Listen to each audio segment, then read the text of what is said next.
he venido a Madrid a las oficinas de Finicens, un robo-advisor o gestor automatizado especializado en gestión pasiva e inversión indexada. En castellano, para invertir diversificado en miles de empresas, pero de forma súper sencilla y con las mismas rentabilidades que los expertos. He venido para conocer de cerca cómo funciona su modelo de inversión automatizado y cómo construyen carteras diversificadas que combinan fondos indexados, activos inmobiliarios y temáticas como Top Value España. Para ello, voy a coger el ordenador y sentarme con Kevin Mayer, director de inversiones de Finicens, para entender cómo definen su estrategia y qué papel juega la gestión pasiva en el presente y futuro de la inversión. ¿Qué tal, Kevin? ¿Cómo estás? ¿Qué tal, Ricky? ¿Cómo estás? Muchas gracias por recibirme aquí en las oficinas de Finicens, ¿no? Cuando quieras. Muy bien, muchas gracias. Oye, mira, quería empezar en plan fuerte. ¿Qué es Finicens exactamente? Para la gente que está empezando a planteárselo de invertir, ¿para qué sirve Finicens? Vale, pues Finicens es un robo-advisor o un gestor automatizado. Yo prefiero gestor automatizado, Vale. por lo que pueda significar robo-advisor para mucha gente, pero al final lo que hacemos es hacer la inversión muy sencilla para que todo el mundo, con independencia de lo que sabes, de si te gustan las finanzas, si sabes poco, si tienes un nivel de perfil de riesgo alto, bajo, medio, pues esto es para ti, porque es un modelo sencillo donde puedes invertir de una manera muy diversificada, con muy bajo coste y esperemos que con unas rentabilidades muy buenas en el largo plazo. Vale. Me ha gustado esa definición porque creo que se entiende como básica y potente. Que, por cierto, significa que un instrumento como un robo-advisor o gestor automatizado que sea fácil y accesible para todos, ¿significa que no es tan bueno, que no se pueden obtener buenas rentabilidades? Claro, esto es una de las falacias que yo descubrí relativamente rápido en mi carrera profesional, ¿no? En el mundo de la inversión. Que uno cree que complejidad tiende a ser lo mismo que mayor rentabilidad. Y no necesariamente tiene que ser el caso. Pasa Hay mucho, es verdad. estrategias muy sencillas que dan mucho dinero.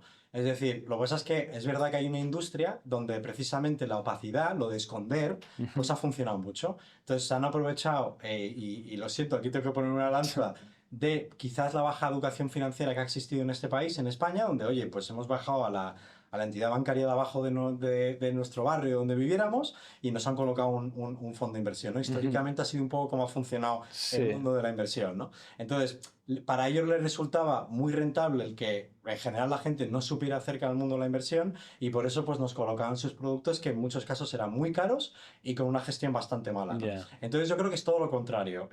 No necesariamente hay cosas con estrategias que son relativamente sencillas que dan mucho dinero. Vale.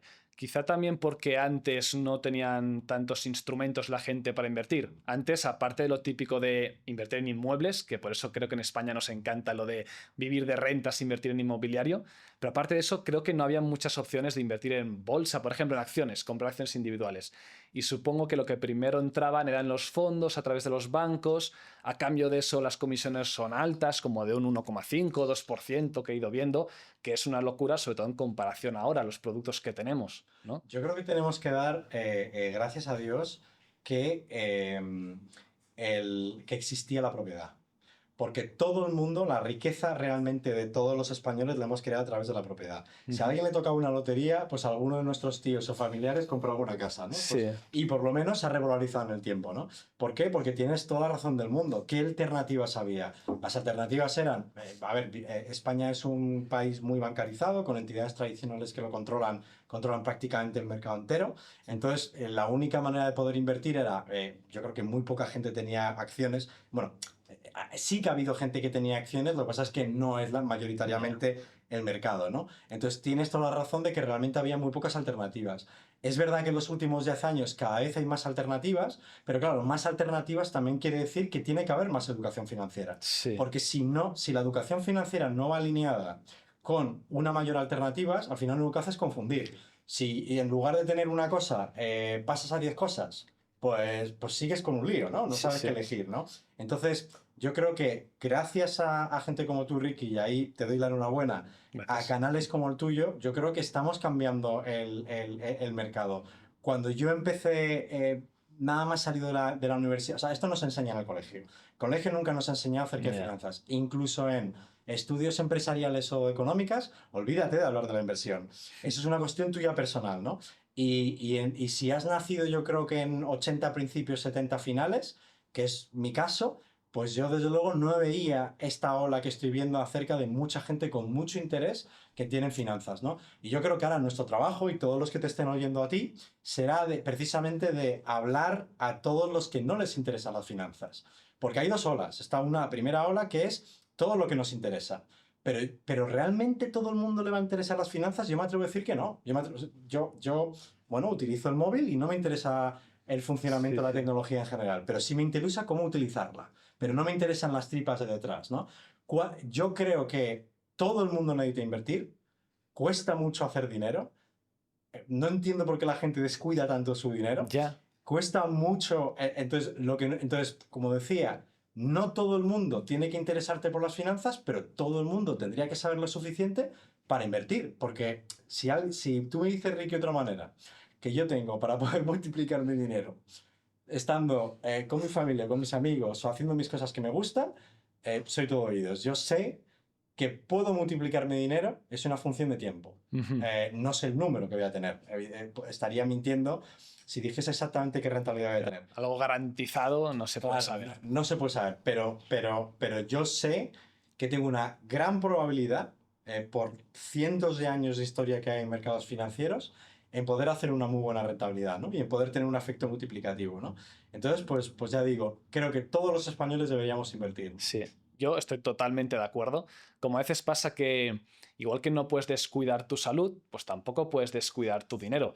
Y vale, a todos nos gustaría como comer siempre más dulces o más laxo, pero un poco tienes que vigilar tu salud y hacer un poco de deporte y vigilar descansar bien. Pues el dinero es otro pilar de la vida que, oye, ¿verdad que te dedicas mucho tiempo de tu vida, del día, a ganar dinero? Pues oye, unos básicos para saber cómo cuidar bien a tu dinero, que es lo que dices que no nos han enseñado. Entonces, pasando a las inversiones en este caso, que lo que dices suena bien, entonces un robo-advisor, ¿para qué sirve? Porque como hemos dicho, hay tantas opciones ahora ya en el mundo actual que es un poco confuso de con tantas opciones ¿qué hago?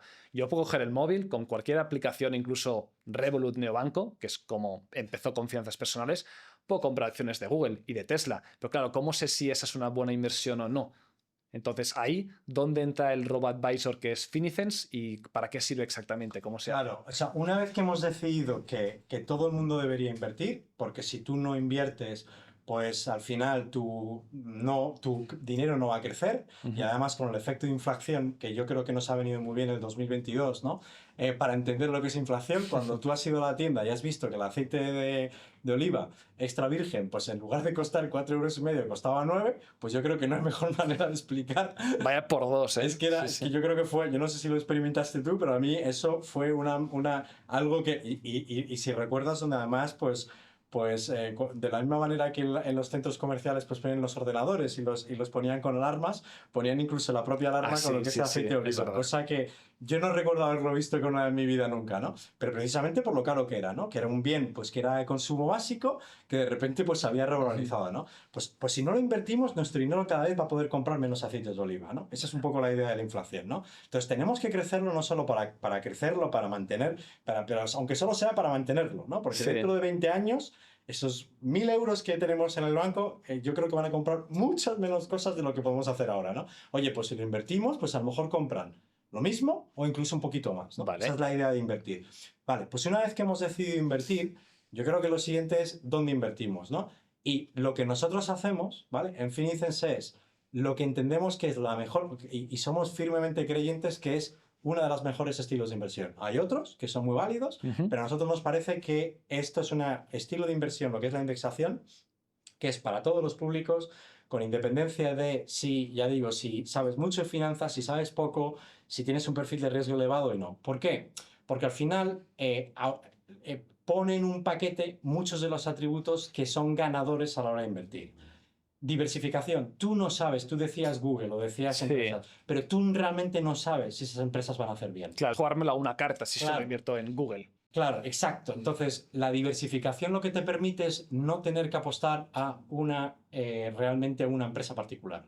Entonces, gracias a la indexación o gracias a lo que es un producto indexado, es decir, invertir en un índice que te da acceso a muchas empresas, porque un índice tiene muchas empresas, Ujú. eres capaz de comprar a muchas empresas todas a la vez y de esa manera pues no tienes que elegir tú una empresa individual, ¿no? Vale. También lo puedes hacer de manera muy barata, ¿vale? Es decir, oye, pues comprar a lo mejor una empresa tú por ti mismo, pues oye, conlleva una serie de costes de corretaje, de mantenimiento, de cuentas, que a lo mejor es bastante complicado, ¿no? Sí. Y por supuesto, si quieres hacer una contribución regular todos los meses, pues tienes que estar decidiendo todo el rato lo que quieres comprar.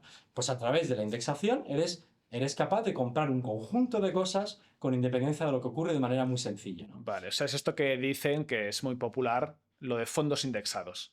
Exacto. Y ETFs, que es prácticamente lo mismo. Exacto. Con la que si yo pongo, ¿puedo poner 100 euros o hace falta miles o algo así? Eso depende de cada proveedor. Potencialmente podrías poner muy poquito. Vale. En nuestro caso, por ejemplo, es a partir de 100 euros. O sea, la cartera es 1000, pero tú a partir de ahí puedes hacer aportaciones de 100. Vale. Y eso es porque tienes que tener un mínimo para poder esparcirlo en Claro. muchas cosas, ¿no? Porque si no, solo comprarías una cosa y hay un peligro. Muchas cosas son acciones. Es decir, que si yo creo una cartera o tengo un fondo indexado o varios, que ahora entraremos a verlo cómo es con Finicens, automáticamente ese dinero se divide en comprar muchas empresas. Por ejemplo, del SP500, bueno, un fondo indexado que replique el SP500, pues tendría las 500 empresas más grandes por capitalización de mercado de Estados Unidos. Y luego también lo mismo para un índice de Europa, de Asia, de países emergentes, ¿no? Así va la cosa y así tengo acciones de por todo el mundo.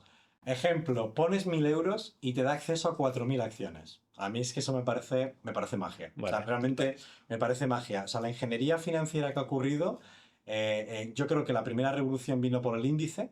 Parece una tontería, pero el índice que vemos, el IBEX 35, el español, ¿no? Que vemos en las noticias, pues oye, que son 35 empresas, ¿no? Pero cuando ya vas añadiendo y vas poniendo 500 empresas, pues a mí me pareció la primera gran revolución porque nos permitió a los inversores tener una referencia, ¿no?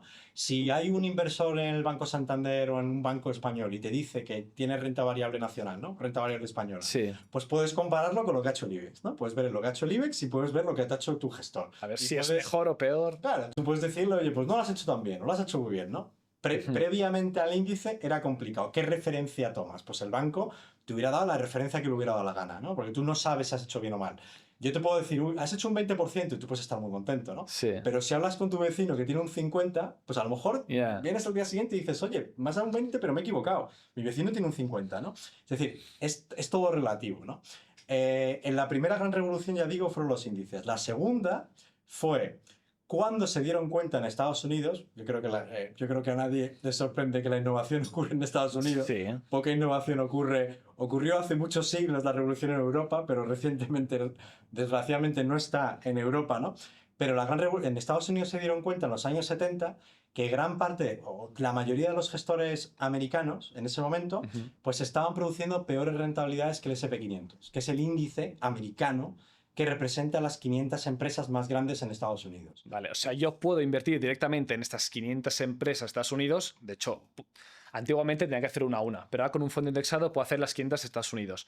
Entonces la cosa es comparar si solo hago eso y nada más, y no me preocupo, no dedico tiempo, versus que alguien, un equipo de profesionales inversores, estén analizando quizá unas empresas mejores que otras, vamos a poner más dinero aquí, más en este sector porque no sé qué, con el objetivo de ganar más dinero que el índice de referencia. Claro, es que yo lo veo al revés porque yo sigo la historia, pero es verdad que lo normal es verlo como lo acabas de explicar Vale. tú, porque lo ves que hay una alternativa, ¿no? Sí. Pero antes de que existiera lo indexado, que es bastante moderno, entre comillas, aunque Vale. ya tiene 50 años. Claro, para mí es como que siempre ha estado ahí. Claro, pero no, porque la historia de la humanidad en finanzas es muy larga, ¿no? Y no ha existido. Lo normal es el banquero, la típica imagen de un banquero que lleva el dinero, ¿no? Sí. La gente normal no sabe de finanzas. Y por eso tú confiabas en alguien que sabe y le pagabas una comisión de gestión.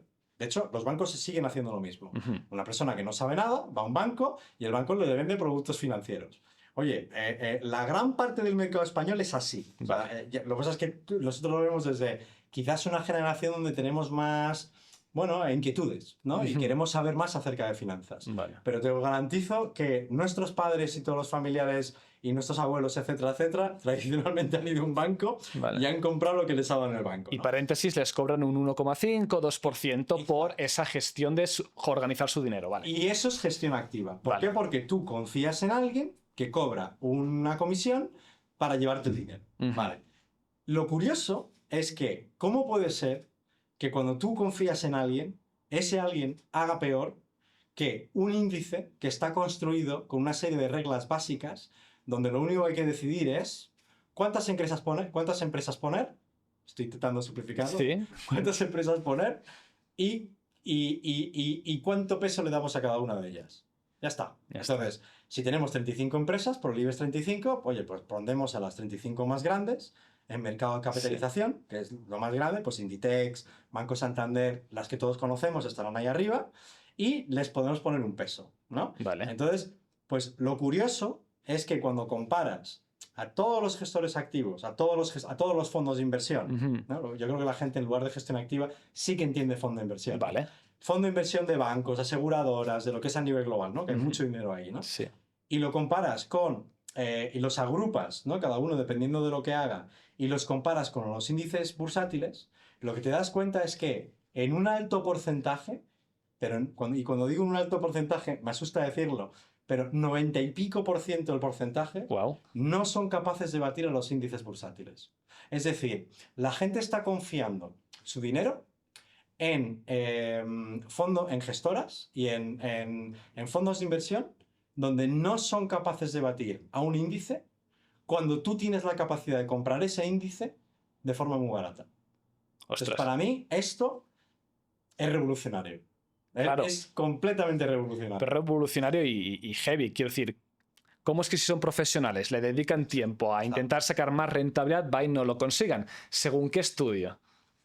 Pues ahí es donde, si quieres, podemos entrar en materia, pero esa fue la tesis de inversión en la que, os cuento un poco de historia, pero en los años 70, en Estados Unidos, se crea el primer fondo de inversión indexado. Vale. Se tarda muchas décadas. De hecho, Jack Bogle fue el fundador de Vanguard. Vanguard es la segunda gestora más grande del mundo, ¿vale? Pero cuando lanzó el fondo indexado en Estados Unidos en el año 1974, sí, la acusaban de antiamericano, de comunista. De antipatriota, ¿no? Pensar que va a la Guerra Fría. Es decir, fue un periodo donde, bueno, digamos que después de la Segunda Guerra Mundial, donde había, bueno, en todas las películas de Indiana Jones, donde vemos Indiana Jones luchando Sí. contra los rusos, pues viene de ahí, ¿no? Vale.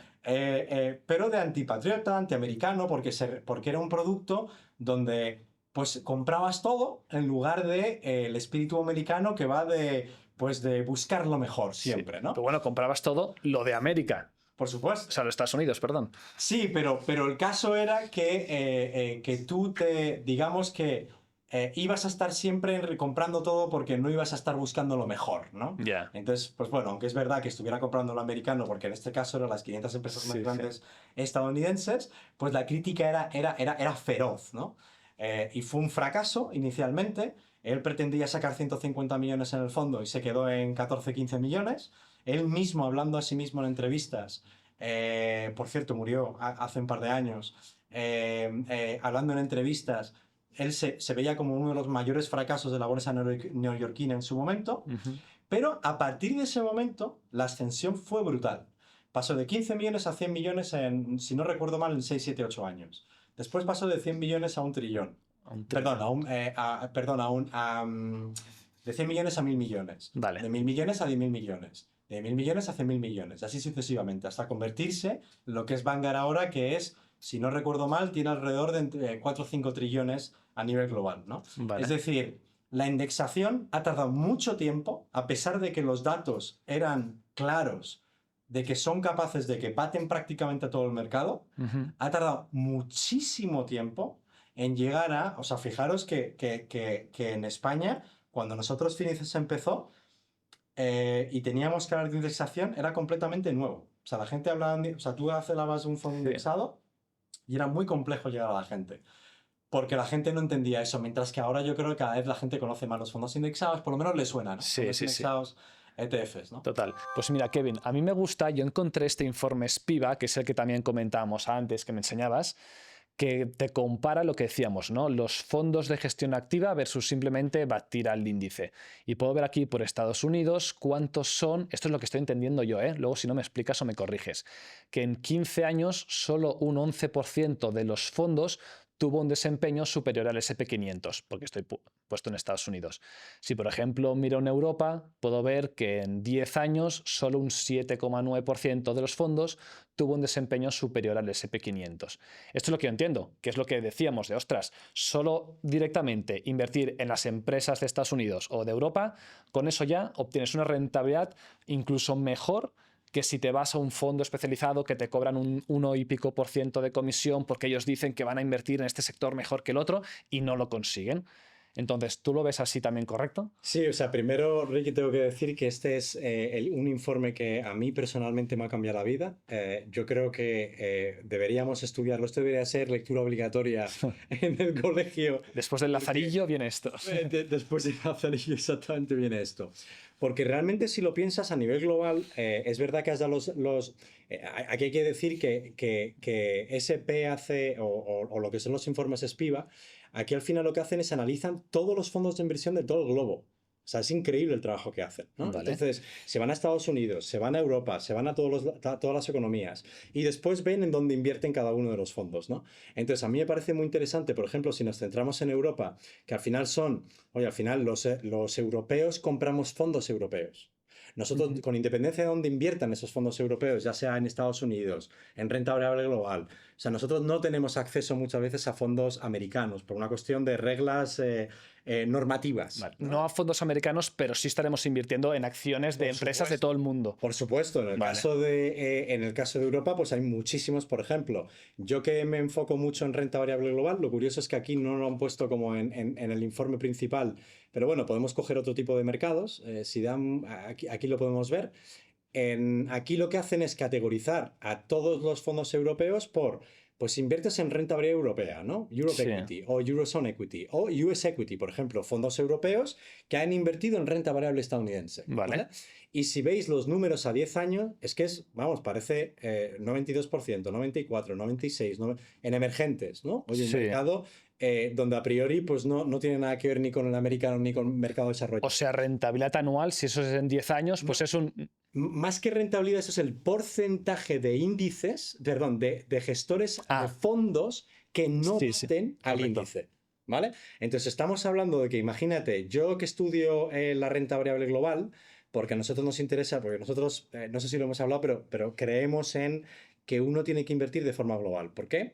Porque uno no sabe qué mercado va a hacer bien. De la misma manera. Ahora Estados Unidos está a tope, pero ¿y si ahora puede seguir bien? Pero ¿y si Europa, me lo invento, está tan bajo que sube mucho más? Exacto. Y además, que no te sorprenda que cuando uno estudia la historia de los mercados a muy largo plazo, pues ¿sabes lo que pasa? Que no todos los mercados que hacen bien siguen haciendo bien, ¿no? O sea, porque si no, pues son ciclos en la vida, ¿no? Son ciclos, son olas, ocurren cosas específicas en cada uno de los mercados. Por eso uno tiene que tener muchas cosas para que con independencia de lo que ocurra, pues te puedes, voy a tener que poner entre comillas la palabra garantizada, pero te puedes asegurar una rentabilidad buena con independencia de lo que ocurra en distintos mercados, ¿no? Entonces, como ya digo, un porcentaje muy elevado, nosotros, ya digo, en renta variable global, el porcentaje es 97%. No sé por qué aquí no aparece, yo creo que hay un informe que está en otro lado, que si eso os lo cuelgo te lo paso después para si quieres lo quieres poner, donde es el 97% en renta variable global, ¿no?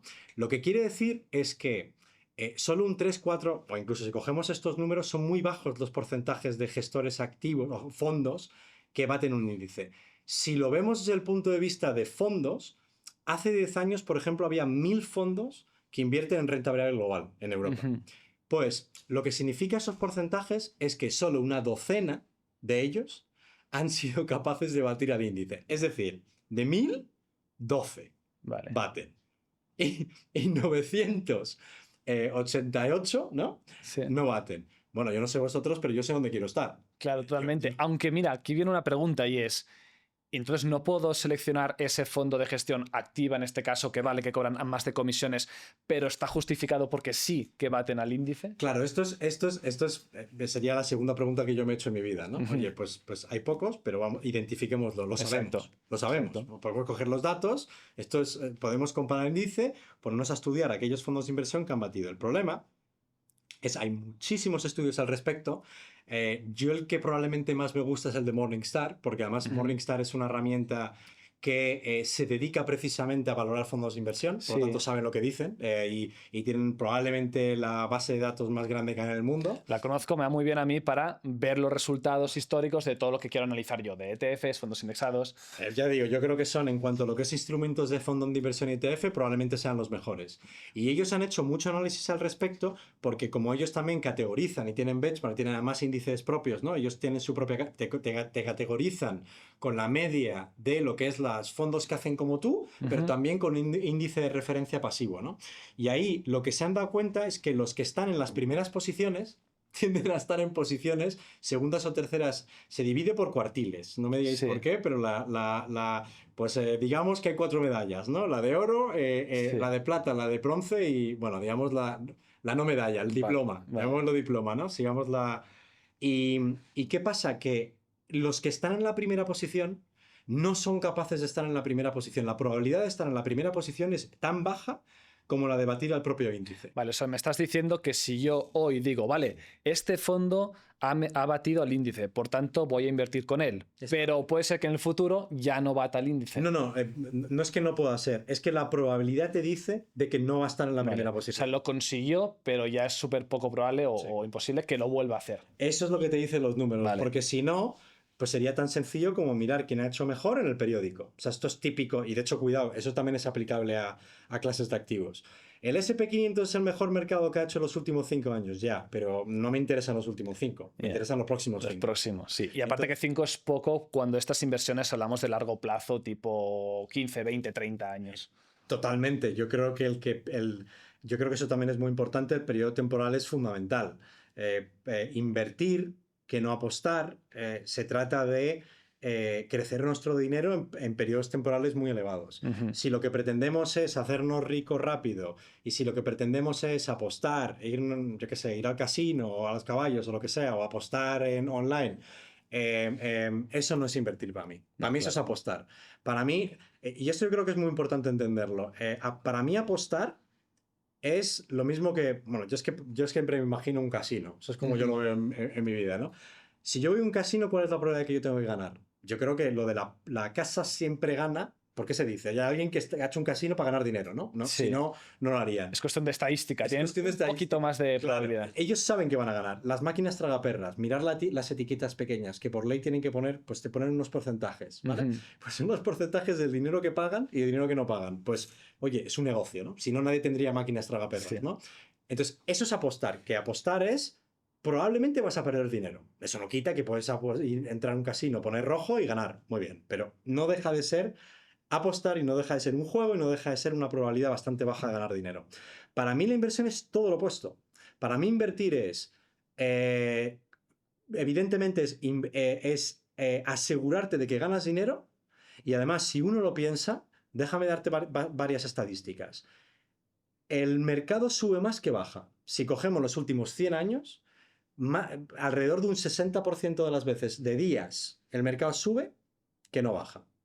Te doy otro dato.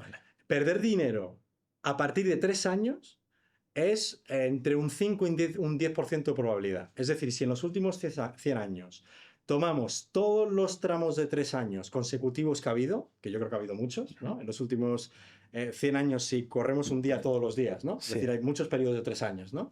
Pues nos vamos a dar cuenta que hay, pues, yo qué sé, a lo mejor hay un 5% de probabilidad de perder dinero, ¿no? Vale. Pero esto no es invirtiendo de forma diversificada como se hacen productos como estos. No si yo invierto en Google, solo en Google tengo esa probabilidad. Claro, invirtiendo en algo muy diversificado que se asemeja en un conjunto de cosas.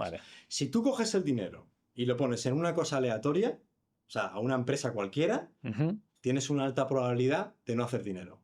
Porque hay otro factor muy importante en el mundo de la inversión, y es que nos creemos que el mundo de la inversión se explica porque hay un conjunto de cosas grandes en el mundo que hacen muy bien todas y todo hacemos bien a la vez. En el mundo realmente de las acciones, lo que explica el gran crecimiento global que ha ocurrido en los últimos 100 o 150 años se explica por un grupo reducido de empresas. Vale. Esto es difícil de entender, pero si tomamos los datos de los últimos 100 años, veremos que lo que representa, y eso hay un estudio muy interesante de la Universidad de Arizona, de un profesor, que ahora mismo no me acuerdo su nombre, pero también te lo puedo pasar después, Vale. donde analiza que 86 empresas en los últimos 90 años explican el 50% del crecimiento de bursátil de todo el periodo de 90 años. Vale. 86 empresas. O sea, Entonces, bueno, ¿de cuántas empresas analiza? De hecho, ¿cuántas empresas analiza? 28.000 empresas. 8.000. O sea que solo unas pocas son las responsables Sí, son unas pocas de haberlo empresas crecido todo. del gran crecimiento que ha ocurrido. Y de hecho, 97%, que son 20 y pico mil, no sé cuánto es el 97% ahora mismo de 28.000, ¿no? Pero muchas, ¿no? Sí. Todas esas empresas producen rentabilidades muy, muy bajas y bastante parecidas a lo que es un bonos de letras del Tesoro americano. Que es Es como decir, un 2, 3, 4% anual. exacto. Entonces, la indexación ya no tan solo te diversifica, te permite comprar muchas cosas, lo que te está haciendo es que puedas llegar a donde tú quieres porque tú no sabes realmente cuál es la empresa que va a hacer bien en el futuro. Vale. Eso te iba a preguntar, ¿por qué no invierto entonces solo en esas 86? Porque no sabes cuáles son. Ahí está. Porque el problema está Y de ahí en que... diversificarlo y te aseguras que las tienes en tu cartera. Claro. Muchas no harán nada, pero unas pocas te darán toda esa rentabilidad que tú buscas. Vamos a Que ver- por cierto, ¿de cuánto es toda esa rentabilidad? O sea, ¿cuánto podemos conseguir con la indexación de rentabilidad? Vale, esa es la pregunta que menos me gusta, lo que creo que es la pregunta que a todo el mundo le interesa. Sí, Porque Sí, sí. ¿Cuánto lo puedo obvio ganar? es, pues invertimos para ganar dinero, ¿no? Lo que pasa es que no sabemos exactamente qué rentabilidad, qué periodo temporal, etcétera. Pero yo me atrevo a decir que a nivel muy simplista, ¿vale? Para mí la renta fija, si miramos números a 100 años, para mí la renta fija daba alrededor de un 4%. Anual. Anualizado. Ujú. Y para mí la renta variable ha dado alrededor de un 8%. Anualizado. Anualizado. Entonces, si por ejemplo estuviéramos invertidos en un 8% anualizado, a 10 años tendríamos pues alrededor de un 150%, Ujú. a 20 años tendríamos alrededor de un 380%, algo así, y alrededor de 30 años tendríamos un 1000%. ¿Vale? O sea, un 8% anualizado. Ahí está la magia de interés compuesto, ¿no? Sí. 8 por 10, a ver, si 8 por 10, 80, por 3 es 240, ¿no? A ver si me he equivocado en 8 mis por 3, cálculos. 24. ¿Cómo puedes 240. llegar de 240 a 1000 a 3 décadas por interés compuesto? Ujú. Porque el 8% no es sumado, es multiplicado, ¿vale? Es un 8% de un 8 porque tú... Sí, sí, sí. Imagínate que tienes... yo creo que la mejor manera de explicar el interés compuesto es el siguiente. Tú tienes 1000. Vamos a hacerlo con 10% más sencillo, ¿no? Por el ejemplo matemático. Números fáciles. Claro. 1000, un 10% es 100, ¿no? Ujú. Un 10%, vale. Entonces, el siguiente año tienes 1100. Pues si multiplicas un 10% de 1100, no es lo mismo que multiplicar un 10% del 1000 original. El 1000 original ya es historia. Claro. Tú tienes 1100. Claro, no es un 10% otra vez de 1000. Exacto. Es un 10% de lo que tienes, De lo que que ya tienes. son 1100. Entonces, cuando ya vas haciendo 1100 de 100, que da otro número, pues de Sí, ese sí, 100, sí. entonces, escalonadamente hace pues una magia, que es lo que denomina el interés compuesto, y que hace que un 8%, donde yo creo que no, a mí un 8%, a mí es que me parece mucho porque entiendo lo que significa un 8%, Ujú. pero yo creo que a lo mejor hay mucha gente joven o gente más mayor que a mí me ha hablado de un 8% como, oye, menuda birria, ¿no? Yo me espero un 20, digo yo, no, eso no es No. realista, porque un 8%, es verdad que los 8% no los consigues 8% todos los años. Ujú. Un año te da un 20, otro año te da un menos 10, otro año te da un 10, entonces es el número que te da, que es como la media, estoy intentando Sí. simplificarlo, que te da a lo largo del periodo, ¿no? Claro, que al invertir de forma indexada, como es a largo plazo, puede ser que pasen 2 años y que estés en pérdidas respecto a cuando empezaste hace 2 años. Pues depende de qué periodo temporal has empezado a Claro, invertir. digo, puede Sí, ser. sí. Puede ser que estés en un más Sí, sí. 20 en 2 años, también puede ser. Claro, nuestra cartera, a ver, la cartera 6, que es 100% renta variable, donde yo creo que ya te digo que es este 8%, si la historia sirve de guía, que ya veremos qué rentabilidades tenemos en las próximas décadas, ¿no? Pero donde te ha dado un 8% los últimos 10, 20, 30 años más o menos, esa cartera, por ejemplo, en muchos años te da un más 20, Ujú. ¿vale? Lo que pasa es que el 8% es el número medio en el periodo. Pero como tú dices, si tú tienes la mala suerte de haber empezado a invertir en un año malo, acéptalo. No somos capaces de identificar, o sea, ya te digo, yo creo que el mayor mal que hay en el inversor, yo me atrevo a decir que es el market timing, que es el pensar que la rentabilidad se obtiene entrando y saliendo, decidiendo qué comprar, decidiendo qué vender todo el rato. Porque si yo te digo a ti que se puede hacer dinero de una manera razonable, diversificada, de bajo coste, de una manera automatizada, sin que tú te tengas que preocupar, estando en el mercado, ya haya subidas o bajadas. Oye, en los últimos 20, 30 años han ocurrido muchas cosas, crisis financieras, De todo. de todo, ¿no? COVID, todo. Pues ese 8% hubiera sido estando en el mercado, no intentando anticipar qué hubiera ocurrido. Claro, no. Y de hecho también es una ventaja. Entonces no tengo que preocuparme de pensar, ahora está bajo, pues invierto más. Ahora está alto, paro de invertir. ¿Que vuelve a bajar? No me tengo que preocupar de eso ni dedicar más tiempo a eso. Es decir, la inversión indexada es, voy aportando cada mes, eso sería lo ideal, no hace falta, la gente puede aportar cuando quiera, retirar cuando quiera, solo que son buenas praxis ir invirtiendo recurrentemente para favorecer incluso más pues, tu cartera, el promedio de tu precio de compra y al mismo tiempo pues interés compuesto, ¿vale? Así que esa es la otra ventaja de indexación, que es diversificado, que ya lo hemos dicho, es rentable tipo 8% anual, lo acabamos de ver, y que es pasivo, es decir, que no tengo que dedicarle tiempo. De hecho, yo suelo decir, en vez de luego, cuando ya estás invirtiendo en esto, de querer rizar el rizo, de sacar más rentabilidad, de miro las noticias, de hago el market timing como tú dices, en vez de eso, céntrate en aportar más a tus inversiones, céntrate en seguir con tu trabajo que te gusta, gana más dinero, dedícate ese esfuerzo a eso y parte de lo que ganas pues para vivir mejor y parte para reinvertirlo, invertir más en tu cartera de fondos indexados. Totalmente, Ricky, totalmente de acuerdo con todo lo que has dicho. Y es más, yo creo que algo sano es la aportación regular, porque con independencia de lo que ocurre en el mercado, tú estás comprando distintos precios. Que el mercado cae, sigues comprando. Que el mercado sube, tu valor sube, ¿no? Entonces es una buena práctica que te hace no obsesionarte con el momento de entrada, no obsesionarte en tener que vender. Y entonces, oye, pues si tú y te enfocas más en lo que yo creo que realmente cuenta, que es ahorro, es decir, oye, pues pon una parte de tu dinero en un lado, no te lo gastes todo, y segundo, oye, pon ese dinero en un sitio para multiplicarlo, ¿no? Entonces a mí, y yo creo que va muy al hilo de lo que has dicho acerca de si estás abajo porque has elegido el mal año, ¿no? Una manera de solventar ese problema es la aportación regular, porque si empiezas en un mal año a invertir, pero resulta que vas comprando mes a mes, oye, pues no está mal, porque al final, pues imagínate una caída hacia abajo y tú vas comprando a distintos precios a la baja, ¿no? Sí. Oye, pues te estás aprovechando de que el mercado está corrigiendo, ¿no? Entonces el aportador regular yo creo que hace que simplifica, quita esa emocionalidad negativa que puede existir. Claro, imaginaros que cogemos una bolsa de dinero y lo invertimos de golpe en la... Oye, pues, y de repente cae un 20%. Pues yo no creo que haya mucha gente que esté feliz, ¿no? Te quedas con una cara tonta de decir, Sí. oye, pues, ¿por qué se me ha ocurrido invertir, no? Eso sería, nos echaríamos la bronca a nosotros mismos, Sí. ¿no? Pues una manera de solventarlo es la aportación regular. Nosotros somos muy fan de ello. Creo que es, creo que es, que va muy al hilo de lo que es la inversión, que va de, es una maratón. Esto no va de...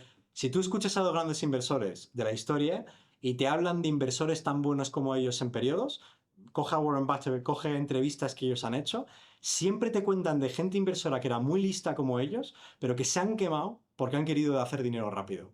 Y ellos sabían que con el tiempo iban a ser millonarios. No digo que todo el mundo seamos millonarios, Sí, ¿vale? sí, Pero sí. no todo el mundo vamos a aspirar a eso.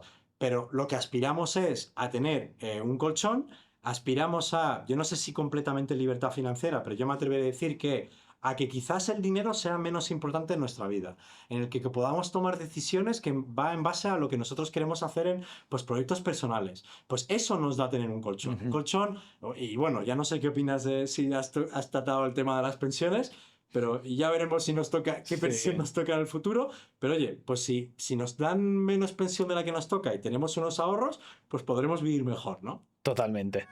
Vale, Kevin, mira, estamos aquí de nuevo con mi pantalla. Era para ver un poco la web de Finicens, por entender mejor qué carteras hay en Finicens, en qué se está invirtiendo exactamente y cosas así, ¿no? Que quería revisar y Muy que bien. también creo que puede ayudar a la gente. Entonces, Finicens, como hemos visto, es un robo-advisor donde yo el dinero que ponga automáticamente se reparte en diferentes fondos indexados y, por tanto, en diferentes acciones de por todo el mundo, ¿no? Así tenemos la diversificación que hemos dicho. Exacto. Luego, en cuanto a rentabilidades, creo que va a depender, porque como Finices es un robo-advisor, eso significa que lo hacen todo por ti. Yo ni siquiera voy a elegir los fondos indexados, ¿verdad? Entonces, pero claro, ¿cómo saben si yo soy una persona con mucho miedo o tengo 60 años? Entiendo que la cartera va a ser diferente que alguien más bien joven como yo y que tengo más, que puedo soportar mejor el riesgo o algo así. Totalmente. Todo empieza con un perfilado de riesgo, ¿no? Entonces, al final nosotros evaluamos el tipo de persona que eres, ya el tipo de experiencia, tu conocimiento, etcétera, pero también si vas a invertir para el medio plazo, para el largo plazo, o qué tipo de rentabilidades estás buscando, ¿no? Entonces, todas estas métricas pues llevan a un perfil, a un número, ¿vale? Por simplificar, ¿vale? Del 1 al 6, ¿no? Entonces, el perfil 1 te va a dar acceso a las carteras 1. El Vale. perfil 2 te va a dar acceso a las carteras 2 y 1. El Vale. perfil 3 te va a dar acceso a las carteras 3, 2 y 1. ¿Por qué? Porque el perfil realmente es como la cartera máxima a la que puedes aspirar. Tú siempre puedes asumir menos riesgo del que puedes, ¿no? Vale. Es decir, para nosotros es una cuestión de riesgo potencial, y nosotros evidentemente recomendamos en base a tus respuestas la cartera que da tu perfil, pero tú después siempre puedes modificarla hacia abajo, nunca hacia arriba. Es decir, Vale. un perfil conservador de perfil 1 no puede aspirar a una cartera 6 de 100% renta variable. ¿Por qué? Porque nos habrá dicho en ese test cuestiones como, y voy un poco de memoria, ¿no? Pero, oye, ¿qué harías ante caídas? Pues vendería. ¿Qué tipo de rentabilidades quiero? Muy bajas. Vale. ¿Qué periodo temporal quiero? Bajo. ¿Has invertido alguna vez? No. Es decir, son todas preguntas que están respondiendo a que tú realmente eres un perfil muy conservador. Entonces, darte una cartera compuesta por activos de mucho riesgo no es lógico. Vale, entiendo. Entonces las carteras van de 1 a 6, de más conservador a más agresivo. Exacto. Que por cierto, no me gusta la palabra agresivo porque tiene como una connotación negativa, pero no es que sea malo tener, porque esa es otra. Las carteras 1-6 conservador agresivo es que tienen más o menos renta variable o renta fija, que por cierto, ¿qué es eso y por qué ponemos más en una que en la otra? Vale, pues ponemos, antes estábamos hablando precisamente que la renta fija da un 4, a nivel muy largo plazo, 100 años, que esos son bonos, vamos a hablar de bonos. Bonos es deuda, para que no lo sepa, imaginaros una hipoteca. Oye, pues tú te quieres comprar una casa, el dinero te lo deja, el banco te deja el dinero, tú te compras una casa y tú vas pagando pues unos pagos al banco, ¿no? Vale. Pues eso es como si fuera un bono, ¿vale? Vale. Entonces, al final es una deuda. Alguien deja dinero a alguien y te van dando pues un interés, que es lo que se llama, y al final del periodo, cuando termina el vencimiento, se te devuelve el capital. Y esto es lo que conocemos como renta fija y que da entre un 2 y un 4% anual. Exacto. Yo te digo, la media histórica está en torno al 4. A nivel global, nuestras carteras ahora mismo están proyectadas, y digo proyectadas, eso es el TIR, ¿no? La rentabilidad de vencimiento de los bonos que están en cartera, en torno entre el 3,5 y el 4%, ¿vale? Es decir, que si mantienes los bonos a vencimiento, pues vas a obtener ese 3,5% anualizado. Vale. Y se llama renta fija porque la renta es fija. Es decir, el bono paga un cupón que es fijo. Es decir, tú pagas de tu hipoteca, yo creo que está bien visto de esa manera, sí, para que todo el mundo lo vea, ¿no? Creo que sí. Pues, oye, pues los pagos, también puedes tener hipoteca variable, ¿vale? Pero por simplicidad, enfoquémonos en la hipoteca fija, ¿no? Pues la gente paga una mensualidad y siempre igual, durante toda la vida. Vale, eso es renta fija. Y entonces Pues lo otro... fija. La renta variable realmente es acciones, y las acciones no te están dando una rentabilidad per se, fija, sino que depende pues, de si la gente cree en la acción y compra la acción y el precio sube, o la gente no cree en la acción porque han tenido unos resultados malísimos y la gente vende la acción, por lo tanto el precio de esta acción baja, ¿no? Vale. Entonces, la renta fija da un número más bajo, o sea, ya digo, el 4%. La renta variable da un número más alto, un 8%, a grandes rasgos, en 100 años. Claro, si yo no te dijera nada más, ¿quién en su sano juicio invertiría en renta fija? Si un 8, claro, yo prefiero un 8 con 4. Pues todo el mundo quiere un 8, ¿no?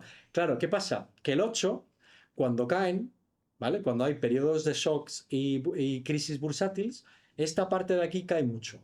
Y pongamos la crisis financiera. La renta variable cae un 50%. Ostras. No todo el mundo tiene estómago para soportar eso. Y aunque teóricamente todo el mundo quiere un 8, Yo no sé en tu experiencia cuál es esa, Ricky, pero yo me atrevería a decir que mucha gente, si ve que todo su patrimonio cae un 50%, le tendría sudores esa noche. Sí, sí, Le sí. costaría dormir. Y tendrían el impulso de querer vender y asumir esa pérdida, Si no- cuando luego se puede recuperar. O cuando en ese momento puedes seguir invirtiendo y comprando todo más barato. Sigamos el ejemplo, un ejemplo real. Y nosotros hemos estudiado esta cuestión con datos reales, ¿no? Tomando la crisis financiera y no cojo el COVID, porque creo que lo que ocurrió en el COVID fue una caída muy rápida y una recuperación muy rápida, por lo tanto, incluso el que quería vender no podía ni ir al banco porque el banco estaba cerrado. Es decir, que yo creo que el COVID fue otra cosa, o sea, pero si tomamos una crisis grande, duradera, donde realmente pues es una gota, donde es mucho más dañino, porque ya digo, en un mes pues es que no te da tiempo ni a reflexionar, ¿no? Mientras que si dura un año ya cuesta más, ¿no? Sí. Son 365 días de pánico, ¿no? Claro, para la gente normal lo que empieza dice, ostras, estoy empezando a invertir, ya llevo un año y estoy en pérdidas, esto no funciona, lo dejo. La crisis financiera, el 2008. Nosotros hemos analizado los flujos netos, que son mirar todos los fondos de inversión y mirar las compras y las salidas. Entonces, si hay más salidas que compras, la gente está vendiendo, ¿no? Por ejemplo, imagínate que en el mercado hay 1000 de compras, pero hay menos 2000 de salidas. Flujo neto en ese mes, menos 1000, ¿vale? Sí. Entonces, es una indicación de la cantidad de dinero que está saliendo del mercado, ¿vale? Pues yo he analizado esta cuestión con datos, ya digo, reales en el 2008, que ya digo es una crisis financiera de lo que son el inversor español de fondos de inversión en España, y salieron 100.000 millones. O sea, no paró de salir cada mes de, ¿sabes? Una barrita, y cada barrita creo que eran 8.000 millones, 9.000 millones, 10.000 millones. O sea, eso se va viendo en un gráfico con que va bajando, bajando, Sí. lo que es el precio de nuestras inversiones. Lo tenemos en el blog y creo que es el comportamiento, también te lo puedo pasar después para que lo pongas, pero está en el blog, ¿no? Y ya digo, son muchas salidas, que son cientos de miles de millones salidas, que es un porcentaje bastante relevante de todo lo que había en el fondo de inversiones en España, ¿vale? Estoy hablando de un porcentaje de, no lo sé, pero me atrevería a decir que pues al menos un tercio de todos los inversores en España vendiendo. O sea, me parece un dato muy revelador, ¿no? Y entonces, ¿qué pasa? Que realmente vemos los flujos se convierten en positivos a partir del 2013. O sea, pasan en negativo en el 2008, barrita, barrita, bajo, bajo, y solo empiezan a ser positivos en el 2013, que es cuando el mercado ya se había recuperado. Es decir, la gente vende con menos 10, con menos 20, con menos 30 y con menos 40 de mercado, ¿vale? Hasta con menos 50 de mercado, y no vuelve a entrar hasta que el mercado vuelve a cero. Es decir, tú lo que has hecho es, ha llegado al menos 50, bueno, porque evidentemente la gente no espera al menos 50. O sea, la gente empieza a vender en el menos 10, en el menos 20, en el menos 30, ¿no? Es como una especie de barritas, ¿no? Pero lo que eso me dice a mí es que, claro, no todo el mundo puede aceptar tener una cartera de 100% renta variable. Todo el mundo quiere un 8%. Sí, eso yo creo que estamos todos de acuerdo, ¿no? Pero no todo el mundo puede no vender si llega una caída del 50%, ¿no? Claro. Entonces, eso es de lo que va el perfilado de riesgo. Entonces, perdona, me preguntabas acerca de bonos y renta variable. Entonces, ¿por qué se utiliza la parte de renta fija y bonos? Porque los bonos caen mucho menos. En muchos periodos bursátiles, en el largo plazo, sobre todo a 100 años, no siempre, ¿eh? Yo creo que el 2022 nos dijo que los bonos se comportaron de manera distinta, ¿vale? Pero eso es otra historia. Pero la renta fija y los bonos tienden a servir de protectores, ¿vale? Porque no bajan tanto, ¿no? No veríamos esa caída de un 50%. Pues, por ejemplo, en el 2008 y 2009, los bonos gubernamentales, tanto europeos y estadounidenses, te dieron alrededor de un 10%. O sea, cuando todo positivo. Positivo. Cuando todo lo demás estaba en menos 50, oye, está bien tener algo que te dé un 10, ¿no? Yo creo que es algo positivo. Entonces, claro, es verdad que te da menos, pero para nosotros lo vemos como, oye, pues qué bien que nos dé algo, pero de luego sirve como un protector y como un reductor de riesgos, claro. Si me entendéis, ¿no? Claro. Vale, entonces es eso, que puedes, si tienes más renta variable, porque quieres ese 8% en vez de un 4%, tienes que asumir que algunos años... que va a ser todo más volátil, que pueden haber caídas más fuertes, pero que en el largo plazo sí vas a conseguir ese 8 anualizado. Si fuese solo renta variable, claro. Claro, yo creo que tienes que aceptar caídas intensas. Tengo que decir que debemos naturalizar las correcciones y las caídas en el mercado. Yo creo que esperar que todo suba no es natural. Es decir, las caídas son naturales. Ocurren mucho más de lo... Si uno estudia los gráficos de los últimos 100 años, ve muchas caídas. Es verdad que las caídas que estoy hablando yo de menos 50 no son tan normales, porque estamos hablando de crisis, es decir, la crisis que ocurrió, la crisis financiera no es normal. Es decir, una duda acerca de todo el sistema financiero, pues bueno, pues como ocurre, ¿no? Pero, por ejemplo, las caídas que tuvimos en el 2022 pues fueron de un menos 10 a un menos 20. Sí. La caída que tuvimos en el COVID también estuvo en torno al menos 20, menos 30, ¿no? Es decir, y así podemos hablar del dot-com, el 2000 a 2002, podemos ir a muchos más periodos, el 87, es decir, ha habido muchas caídas, ¿no? Claro, pues mira, si sirve de algo, yo llevo invirtiendo en fondos indexados, de hecho, a veces también lo hago, o sea, con mi pareja aportamos los dos. Tenemos una cartera agresiva que se dice que es casi todo renta variable, no sé si es 80, 90 o 100, luego lo reviso, pero da igual. Y hemos pasado por la crisis del COVID y creo que tuvimos un drawdown, eso de una caída así como brusca, creo que llegó a un 12% en nuestra cartera y luego remontó. Luego tuvimos la crisis de los aranceles, justo cuando Trump empezó a decir eso, todo cayó y ese fue lo máximo que soportamos de caída, que creo que fue un 15%. Y ya se ha recuperado, de hecho llevamos en 5 años como un 40% de rentabilidad, con una cartera casi todo renta variable, muy poco renta fija. Claro, también es verdad que son solo 5 años. Pero sí, lo que pasa es que lo bueno que tenemos es que en los últimos, claro, hay que, otra vez es una cuestión educativa, ¿no? Todo es educación, yo creo. Porque si tú empiezas a invertir y ya tienes una subida y ya tienes un protector de un 20 o 30%, si caes, pues oye, pues ya tienes un protector. Si empiezas, yo me acuerdo cuando que viví la crisis financiera de manera directa, pues me acuerdo estábamos con clientes y de invertir con clientes a cantidades importantes y de repente era una caída de un 30%. El cliente diciendo, ¿qué está ocurriendo? Yeah. ¿Qué pasa? Entonces, eso es lo duro. Lo duro es empezar a invertir y ver una caída grande. Pero lo curioso que incluso con la crisis financiera, ese mismo cliente, digo para seguir un poco la lógica, pues hay que tranquilizarle, se mantuvo invertido. En el 2009, a partir de marzo-abril, ya empezó a recuperarse. Ya en el 2010, a mediados, ya estaba completamente recuperado. Y en el 2012 estaba en 30-40%. Ya en el 2016-17 duplicó. O sea, para que veamos que incluso tomando... Bueno, yo me atrevería a decir que... Bueno, yo no sé si es el peor momento, pero el peor momento antes de que caiga el mercado un 50, no sé si hay peor que ese, ¿no? O el peor es y probablemente invertir en una década perdida, ¿no? Pero yo creo que invertir justo antes incluso de una caída hay que tener tranquilidad, hay que aceptar que eso es como funcionan los mercados. Realmente lo que estamos haciendo es intercambiar que el numerito que nos muestra la aplicación o el ordenador varíe, pero que sabemos que ese número en el 5, 10, 20 años va a ser más grande. Claro, o sea, lo ideal sería ni mirárselo nunca hasta de aquí un buen tiempo. Yo tengo clientes que no miran. Que directamente no miran la aplicación y lo comentan. Y directamente lo que miran, y además lo vemos por las métricas, que no ven la aplicación y lo que ven es, nosotros enviamos un informe, un mail mensual, vía mail, donde decimos un poco cómo van las cosas. Pues directamente quieren ver un poco cómo van las cosas, pero no se obsesionan, ¿no? Porque saben, han comprado la idea de diversificación, de bajo coste. No hemos hablado de los reajustes automáticos. Es decir, también parte del valor añadido que nosotros damos en Finicens es... ¿hay comportamientos que debería hacer el inversor que cuestan por parte del inversor, pero que tú los puedes automatizar para que no lo tenga que hacer el inversor y que aporta valor? Sí hay. Por ejemplo, hacemos reajustes automáticos año a año. Si tú no tocas tu cartera se desvía. Y entonces, imagínate que tienes una cartera de, digo por simplificar, ¿no? 50% bonos y 50% renta variable. Pues llegará un momento que como la renta variable crece un 8 y el otro un 4, llegará un momento que solo tenga renta variable. O sea, bueno. Que ha crecido mucho más la parte de renta variable. Tu parte de renta variable se desvía y tienes renta fija. O imagínate, Estados Unidos. Tú tienes una posición en Estados Unidos más grande que otros mercados.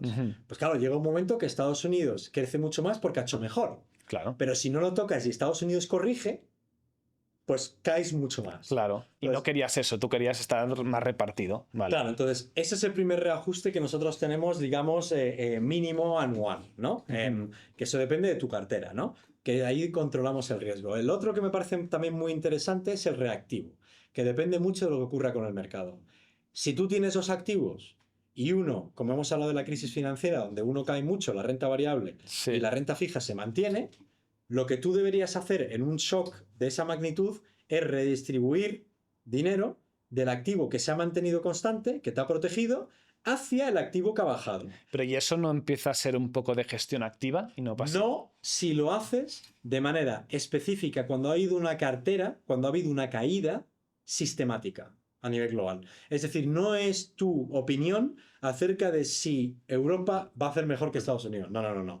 Va de que todo el mercado ha caído a nivel global a la vez. Vale. Entonces eso es un riesgo sistémico. Entonces, en ese momento, rebalancear tu cartera para posicionarte en aquellos activos que han caído de manera intensa, evidentemente no lo puedes hacer cuando una cartera cae un 5. O sea, tienes que establecer un límite por el cual puedas, y esto lo tenemos bastante estudiado, donde puedas evidentemente, pues, oye, demostrar que en 8 o 9 de cada 10 veces haces dinero. De lo que se trata es de automatizar, y yo creo que eso te sonará a ti, ¿no? De automatizar aquellas cosas que nos cuesta hacer a los inversores, donde sabes que tienes una alta probabilidad de éxito. No quiere decir que hagas bien en todas, claro. Pero oye, si haces bien en 8, 9, 10, pues bienvenido sea, ¿no? Ojalá. Hay que aprovechar esa probabilidad. Hay que aprovecharlo. Y en el COVID ocurrió. Ejemplo, claro. COVID, ¿qué ocurrió? Todos los activos de renta fija fueron hacia... Bueno, todos. Se vendió renta fija donde protegió hacia todos los mercados donde cayeron un 20-30%. Resultado, en el año, entre un 2 y un 5% de rentabilidad mayor, dependiendo de la cartera. Claro, rentabilidad extra por haber de hecho rentabilidad eso. extra, ¿no? Sí, sí, sí. No la rentabilidad total, que fue la que fuera, ¿no? Sí, sí. Sino rentabilidad adicional. Entonces, claro, ahí podemos aportar mucho valor. La selección de activos. Por supuesto, compramos activos que tienen clases institucionales mucho más baratas. El hecho de construir carteras muy diversificadas. El hecho de estar continuamente pensando en cómo podemos mejorar las carteras. Pero eso no quita que tú me hacías esa pregunta, ¿no? Y yo creo que es lícita. Lo de, oye, hay mucha gente en el mercado que también se quiere hacer las carteras a sí mismas. Sí. Y eso me parece muy bien. Y yo también creo que hay etapas en tu vida, ¿no? Porque yo, por ejemplo, utilizaba mucho más los Excel en la parte primera de mi vida, tengo que reconocer. Pero los Excel los estoy abandonando. Y yo creo que a medida que pasan los años, cada vez me cuesta más llevar un Excel. Entonces, ¿pero qué tiene de malo un Excel? Tiene nada, pero claro, imagínate una cartera y el rebalanceo de una cartera. Yeah. Tú tienes que ajustar, tienes que estar calculando los ajustes, tienes que estar diciendo lo que tienes que comprar. La automatización te permite pues hacerlo todo. Una vez que has establecido un criterio, pues lo haces. Claro, esto mira, me recuerda mucho, tengo aquí una imagen que es un poco de lo que tú dices, que lo quería de hecho dejar un poco para el final, pero voy a aprovechar porque ahora creo que es un buen momento. Es esta, ¿no? Es como un meme típico, que no es que sea dedicado a la inversión, pero es la gente, como vamos a decir, más novata, estúpida o que empieza en algo. Luego tenemos aquí la gente en medio y tenemos a la gente con más sabiduría, que ya sabe de un tema, que ha pasado por mucho. Y entre medio están todos. Entonces yo esto lo pensé justo lo que has dicho, y es también como estoy invirtiendo yo, de lo siguiente. Hay mucha gente que empieza con las inversiones y un producto como un robo-advisor como el de Finicens es estupendo porque es diversificado, pasivo, no tienes que dedicarle tiempo y consigues las buenas rentabilidades como de un experto. Y ya está, no tienes que hacer nada más. Entonces serías como este y estás estupendo. Sí. Luego pasas a eso de ya sé más de inversiones, quiero yo analizar las empresas, buscar tendencias, voy a estar atento a las noticias para sacar un poco más de rentabilidad, rizar el rizo. Quizá esta plataforma como es un robo-advisor cobran creo que desde un 0,4% hasta menos, que es mucho mejor que los bancos, que es un 1 y pico por ciento, pero si lo haces tú manualmente un ETF, puedes bajarlo a quizá un 0,2, entonces ahí puedes sacar un poquito. Pero luego pasamos a, y yo creo que me considero en esta zona, y está mal que lo diga yo, pero que me considero que ya sé bastante de inversiones. Un Jedi. No un Jedi, sí. Por la foto. No un Jedi, pero que ya, exacto, que ya conozco inversiones, que yo sabría invertir yo mismo en fondos indexados por mí mismo y reducir comisiones y no sé qué. Pero paso, quiero decir, que me simplifico la vida, que utilizo un robo-advisor, yo como invierto más en bolsa es con robo-advisor, como el de Finicens, y así ya está, ya no me tengo que preocupar por esto, que creo que es un poco lo que decías. Yo he trabajado con Excel y es que al final llega un momento en mi vida que simplemente prefiero pues no dedicar ese tiempo a eso. Me viene genial esta gráfica que muestras porque yo creo que lo explica muy bien. Cuando yo decía para todos los públicos, precisamente me refería a esto, que es que realmente es un producto diseñado para el experto y el no experto. Ambos obtienen las mismas rentabilidades. Y lo curioso es que anteriormente la indexación se utilizaba por las grandes gestoras a nivel internacional. Lo que pasa es que ha llegado y lo que pasa es que las grandes gestoras y los grandes patrimonios, ellos tienen acceso a productos que nosotros no teníamos. Por eso yo creo que Vanguard para mí ha sido, para mí Jack Bogle habría que, no sé, ponerle muchas estatuas en muchos sitios, ¿no?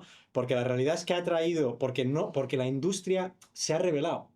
La industria no quiere que tú inviertas al 0,1%, al 0,2, al 0,3. Ellos quieren que sigas pagando comisiones de gestiones al 1,5. No hay un incentivo por parte de nadie, porque eso es un dinero que están perdiendo. Ellos prefieren ganar 1,5. Entonces, por eso se ha tardado tantas décadas en precisamente llegar a esa indexación. Pero sí, yo ya te digo, yo lo hablo solo de mi experiencia en el Excel, que era mucho más...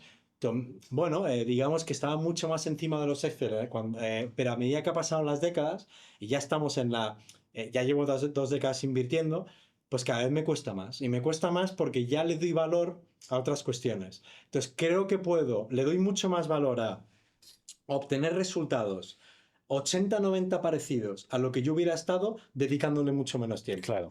Que a mí el 10% adicional dedicándole mucho tiempo, a mí no me compensa personalmente. Justo. Es mi forma de ver el mundo, ¿no? Que hay otras personas, y yo también creo que es una cuestión de, oye, si eres joven, pues a lo mejor creo que tienes que explorar ese 10%. A mí me parece bien, yo lo hice. O sea, yo no puedo criticar lo que yo he hecho, lo que yo he hecho a mí mismo, ¿no? Pero a mí me parece que va dependiendo de, oye, hay un ciclo vital de las personas y al principio pues nos importa mucho más unas cosas, ¿no? Claro. Y luego las cosas van cambiando o puedes valorar ahora unas cosas y luego otras, ahora quizá más el tiempo, ahora voy a dedicarle más tiempo a aprender. Bueno, hay de todo. Volvemos a la página de Finicent. Sí. Porque sí que quería enseñarte las distintas estrategias que tenemos, ¿no? Vale. Que si bajas un poco más abajo, aquí están, ¿no? Vale. A ver, en Finicent tenemos 3 estrategias muy distintas. Realmente tenemos la estrategia monetaria, que es yo no quiero invertir, yo necesito el dinero dentro de poco tiempo, tú no deberías estar invirtiendo, ¿vale? Es decir, ya sea porque no quieres o porque no puedes, ¿vale? Para mí esto es una función de, vale, ya que no estás invirtiendo, tienes que estar, desde nuestro punto de vista, nosotros lo hemos llamado estrategia monetaria, que es una cartera monetaria, donde te da acceso a, oye, pues un producto súper diversificado, con mucha protección. Son fondos monetarios. Son fondos monetarios. Que tengo entendido son de las inversiones más seguras que existen. Es la inversión líquida financiera más segura prácticamente que existe. Son duraciones muy, muy, muy cortas, vencimientos muy cortos. Vale. Ahí, pues imagínate, las grandes empresas se financian a través de este mercado. Vale. O sea, quiere decir a efectos prácticos que si una persona no quiere invertir, como dices, porque puede sacar el dinero de aquí cuando sea y no le va a afectar, no va a estar como en negativo. Hay situaciones raras, no se puede decir nunca es nunca. Claro. Porque evidentemente... Y tú todavía menos lo puedes decir. Y yo menos, pero de la misma manera que también puede quebrar un banco, ¿vale? Que yo lo he vivido, ¿no? Es decir, pueden ocurrir muchas cosas, aunque la probabilidad es muy, muy baja, ¿no? Eso no quiere decir, de mí no vais a escuchar nunca la palabra nunca, porque claro, la realidad es que el mundo es muy complejo. Pero ya te digo, es lo más seguro. Si alguien no quiere invertir está bien, ahí obtienes la rentabilidad, o sea, estás indexado realmente al tipo que establece el Banco Central Europeo, menos un poco de comisiones. O sea, ¿cuánto da de rentabilidad? Ahora mismo estamos al torno al 1,5, ¿vale? Entonces se obtiene de rentabilidad diaria, ¿vale? No es que tú tengas que esperar un tiempo, lo obtienes de manera diaria y si después de un mes te quieres ir, pues te vas. O sea, como un 1,5% anual, pero la parte proporcional cada día es lo que vas obteniendo. Exactamente. Vale. Vas recibiendo un poquito, ¿no? Entonces, para mí esa es una estrategia que evidentemente tenía mucho más sentido. Bueno, realmente tiene sentido, pero ya digo, para el que no quiere invertir, ¿vale?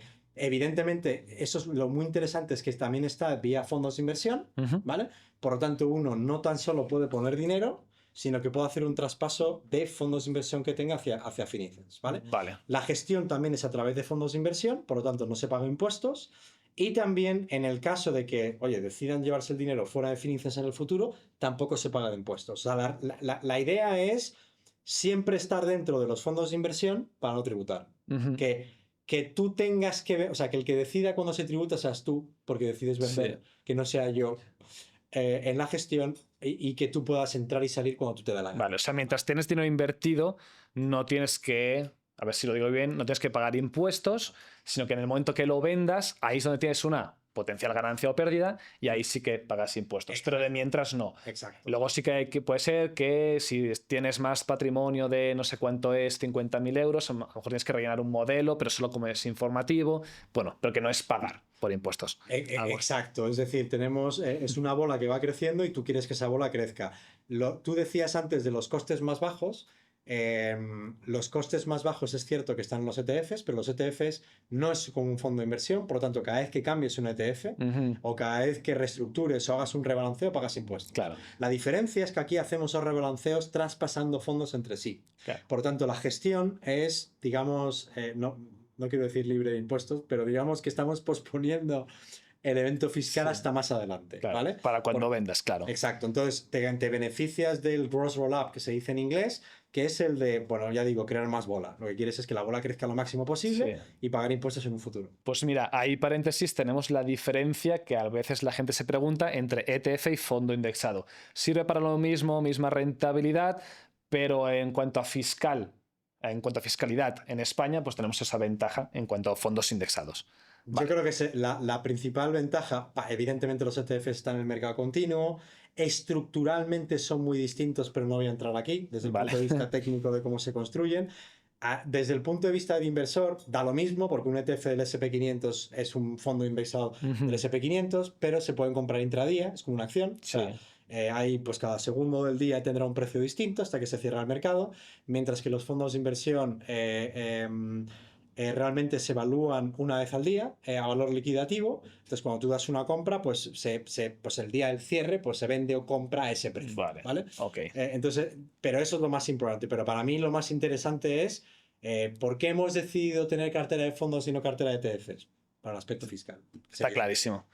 Vale, pues seguimos, si te parece, Enrique, la siguiente estrategia, estrategia global. Vale. Hemos hablado mucho acerca de la estrategia global, lo que pasa es que no la hemos llamado así, pero es todo lo indexado que hemos estado hablando, todo el mundo de diversificación, está realmente aquí dentro de la estrategia global. Y lo que hemos hablado en este podcast entrevista de invertir en fondos indexados, diversificamente, pasivo, es sobre todo esto, ¿no? Aquí hay 7 carteras. 7 carteras con independencia de tu nivel de perfil de riesgo. Tenemos 7 carteras. Eso si quieres... Mira, puedo clicar en ver carteras y ver rentable a riesgo. Si quieres podemos ir dentro de ver carteras. Abro las dos pestañas.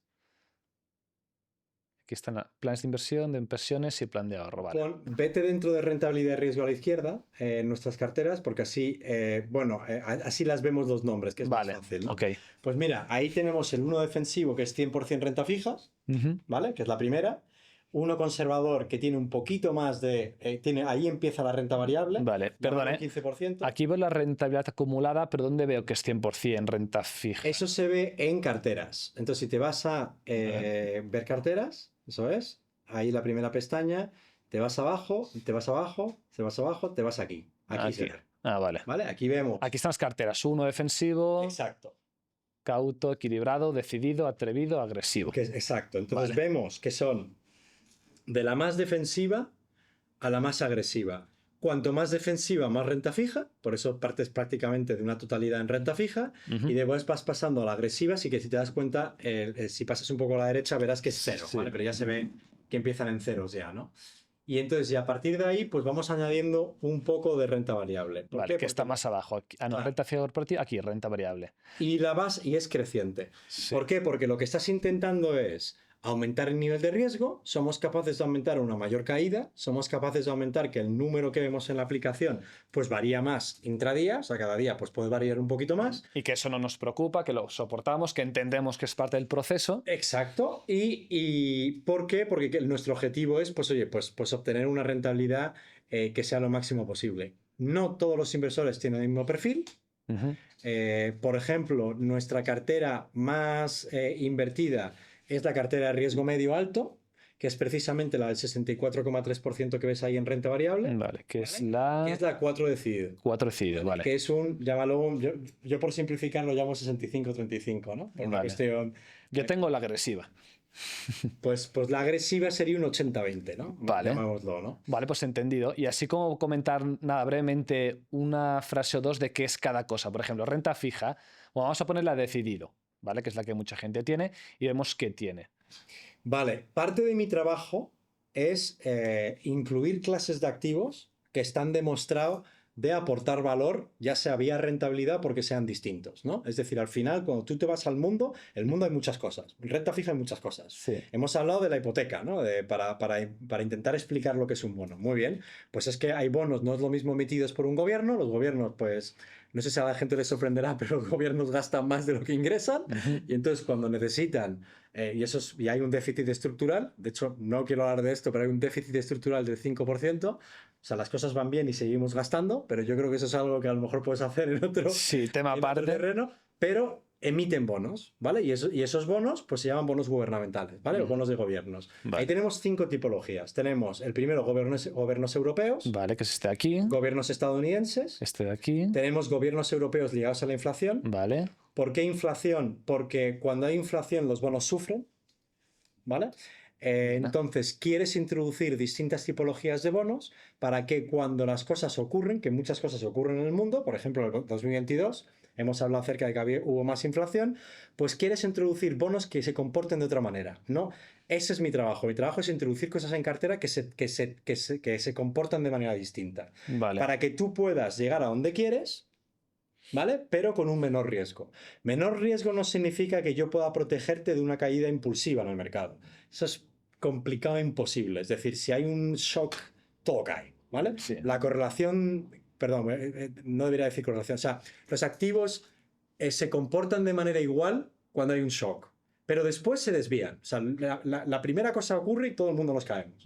Pero después uno sube y uno baja, ¿no? Y entonces, pues Vale. entonces tú quieres introducir cosas que se comportan de manera distinta, ¿vale? ¿Para qué? Vuelvo a repetir, pues para que la gente esté invertida 10, 20, 30, 40 años y que la gente pueda multiplicar su patrimonio por 2, por 3, por 4, por 5. Esa es la idea, ¿no? Vale. Entonces, bonos ligados a la inflación funcionan de otra manera. Bonos gobierno a corto plazo, súper interesante. Esto. Son bonos que tienen un menor vencimiento, donde pueden estar dando más dinero, y que ese es el caso ahora mismo, que los bonos de larga duración, y además que tienen una mayor protección. Caen mucho menos en el caso de que haya dudas en el sistema.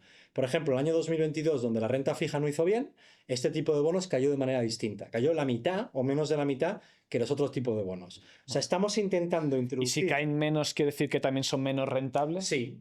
Vale. Entonces, lo que estás haciendo es introducir distintos elementos para que se comporten de manera distinta, para que en su conjunción, a ver si esto no me suena demasiado, tenga un mejor resultado en la cartera.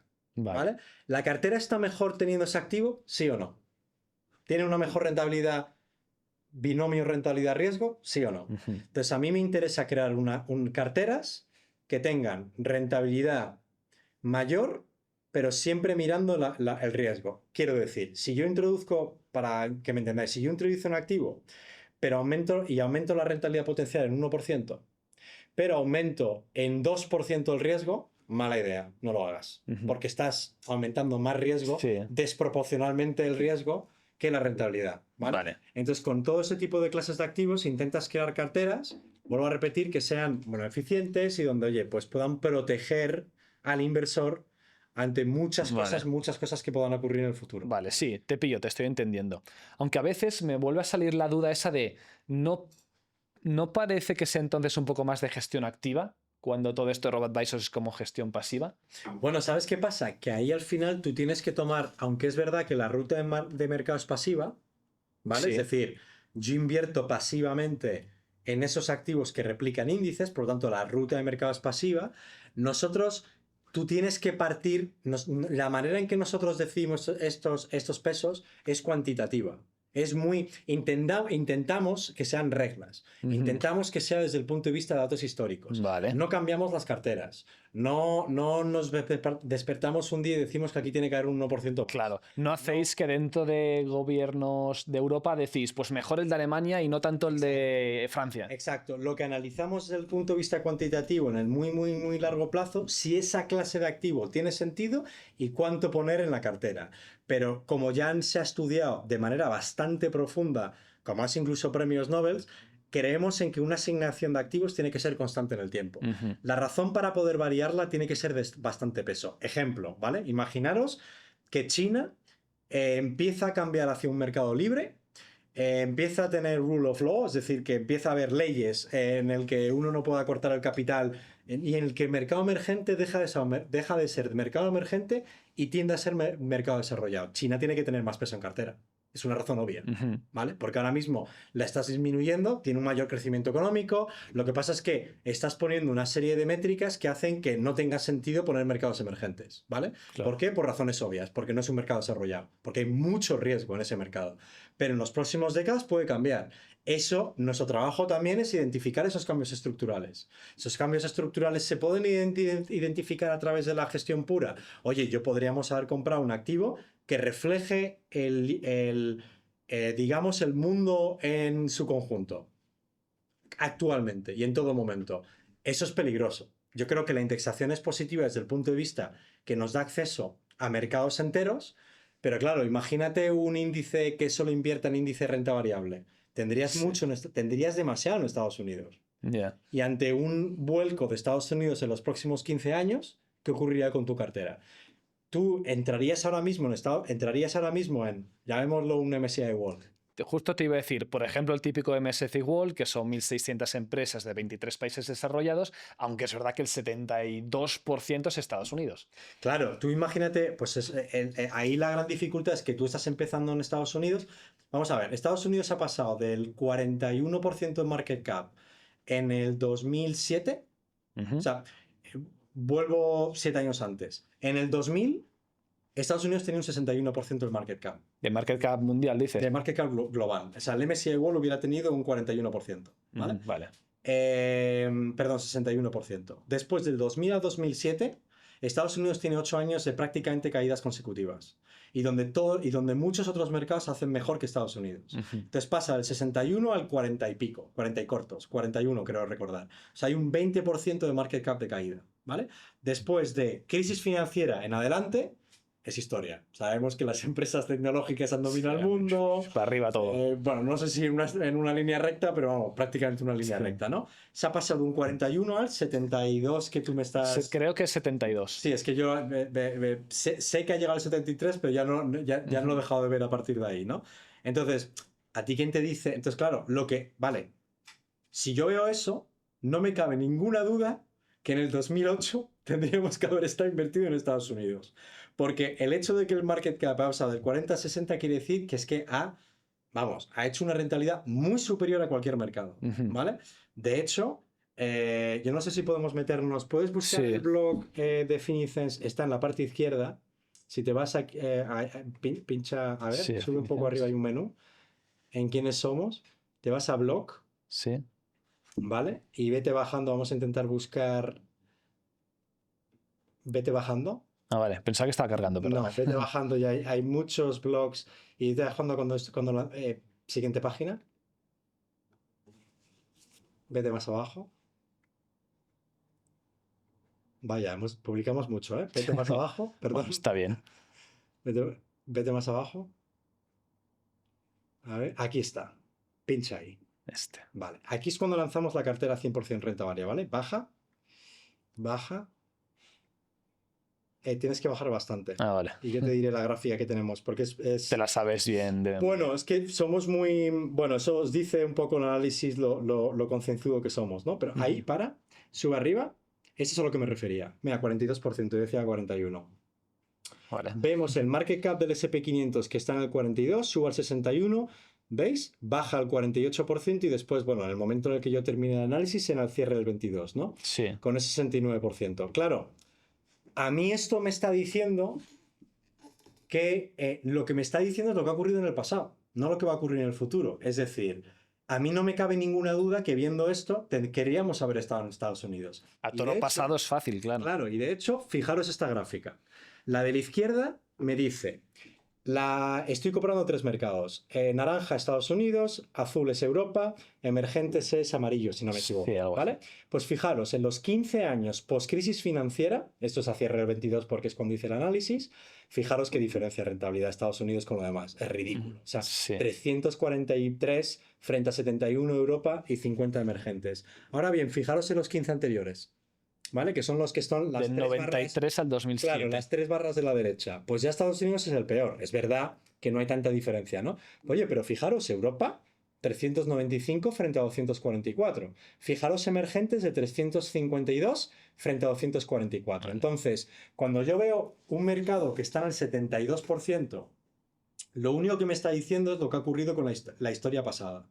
Ahora mismo, o sea, y entonces, claro, la dificultad que yo tengo es, quiero entrar en un mercado donde además sabemos que los mercados son cíclicos, y donde quiero que mi cartera esté completamente dominada por una economía. Si yo tengo un 72% en Estados Unidos, da igual lo que ocurre con el otro 28%, que lo que ocurra con Estados Unidos va a dominar completamente mi cartera. Claro, ya sea para bueno o para malo. Para lo bueno o para lo malo. Ya. Entonces yo no estoy diciendo que Estados Unidos no sea el mercado más importante. De hecho, lo podemos ver después ver en Finices, pero para no marear, es el mercado más importante que tenemos en cartera. A nosotros nos parece que Estados Unidos, hay rasgos característicos que tiene Estados Unidos que no tiene ningún otro mercado. Innovación, bueno, la inteligencia artificial hubiera ocurrido sin Estados Unidos, yo creo que no. O por lo menos hubiera tardado más décadas. Hubiese ¿no? tardado más. Es obvio que hay mucha innovación en la parte de Estados Unidos y hay que tener más en cartera.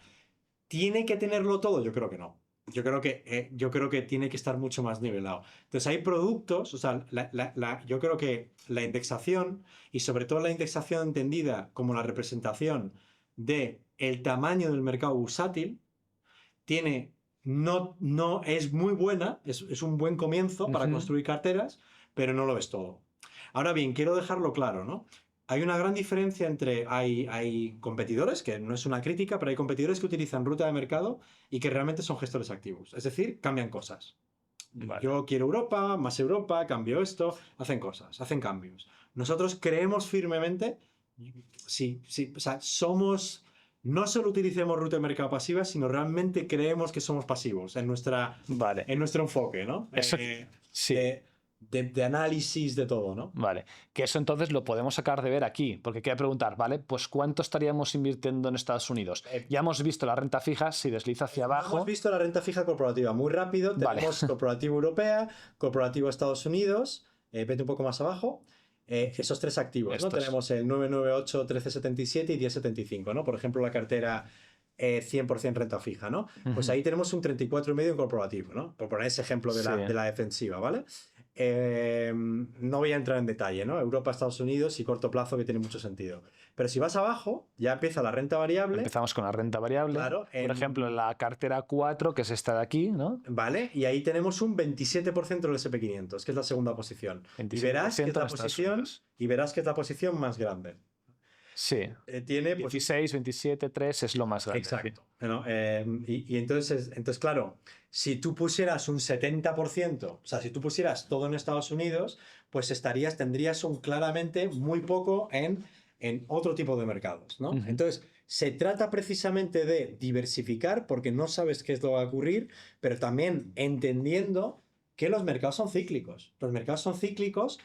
Ejemplo, value, el estilo value, el estilo que ha puesto Warren Buffett en el mapa y que yo creo que con independencia yo creo que algo te suena, yo creo que a mucha gente le puede sonar value, ¿no? Pues value cuando yo empecé mi carrera dominaba, pero vamos, a growth de una manera clara, ¿no? Sí. En post-crisis financiera, growth le ha dado una paliza bastante grande a value, ¿no? En los últimos 50 años, value sigue batiendo a growth. ¿Vale? O sea, en el muy, muy largo plazo, value ha hecho mejor que growth. Lo que pasa es que hemos tenido, entonces, small caps frente a large caps. Cuando yo empecé mi carrera, small, pequeña capitalización, batía a gran capitalización. ¿Por qué? Porque las empresas pequeñas tienen mayor potencial. Vale, te puedes equivocar, pero hay unas pocas que lo hacen muy bien. Pues post-crisis financiera ha sido todo lo contrario. Grandes ha batido a cortas, ¿no? Es decir, mundo desarrollado frente a mercados emergentes. Yo no sé si lo sabéis, pero los mercados desarrollados crecen. Mira el crecimiento económico del PIB. El crecimiento económico del PIB está en torno al 2% en el mundo desarrollado. Economías emergentes están en torno al 6%. ¿Es probable que las empresas crezcan más? Pues sí, pero eso no quita que en la última década, no sé si lo hemos visto, el mercado emergente ha sido el peor. De hecho, ha sido bastante peor que Europa y bastante peor que Estados Unidos, ¿no? O sea, de hecho, prácticamente se puede hablar. Es verdad que en el 2025 está ocurriendo lo contrario, para que veáis, otra vez. Los mercados son cíclicos, ¿no? Entonces, el mercado de capitalización te da un acceso a mercado muy eficiente e interesante, pero cuando uno construye carteras, uno tiene que servirse en datos de muy, muy largo plazo para hacer una construcción de carteras decente, ¿no? Yo creo que decir que la indexación es buena y ponerlo todo al SP500 o ponerlo todo al MSCI World, desde mi punto de vista, creo que es peligroso. Vale. Porque al final, por ejemplo, y por simplificarlo, en el MSCI World tenemos un 72% de peso en Estados Unidos, es decir, en las acciones de Estados Unidos, y eso es tener demasiado peso ahí, cuando puede ser cíclico y puede ser que ya no sea para tanto. Vale, vamos a tomar un ejemplo, que evidentemente yo no sé lo que va a ocurrir en el futuro, ¿no? Pero ejemplo con el 2025. Una cartera como la nuestra, renta variable, que tiene mucho Estados Unidos, pues habrá obtenido alrededor de un poco menos de un 10, un 8 o 9%, ¿vale?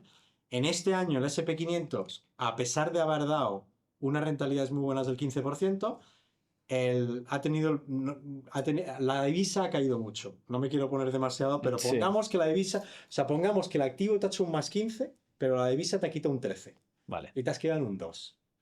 Entonces, si tú hubieras tenido el MSCI World, hubieras tenido el SP500 este año, hubieras obtenido un 2. Entonces, yo no sé qué es lo que va a ocurrir en el futuro. Lo que sí sé es que cuando tú tienes una cartera enfocada en una cosa, pues estás apostando a esa cosa. Oye, que yo no estoy discutiendo oye, mejor el SP500 que un fondo bancario. ¿Vale? Sí, claro. Probablemente eso también sea así. Pero yo creo que se puede obtener lo mejor de los dos mundos simplemente pues haciendo un poco un análisis un poco más detallado, ¿no? Vale, muy bien. Entonces, por ejemplo, finalmente aquí en la cartera más agresiva, que es 99% renta variable, puedo ver que el peso en Estados Unidos sería un total, y es la más grande, de un 41-42%. Exacto. Vale.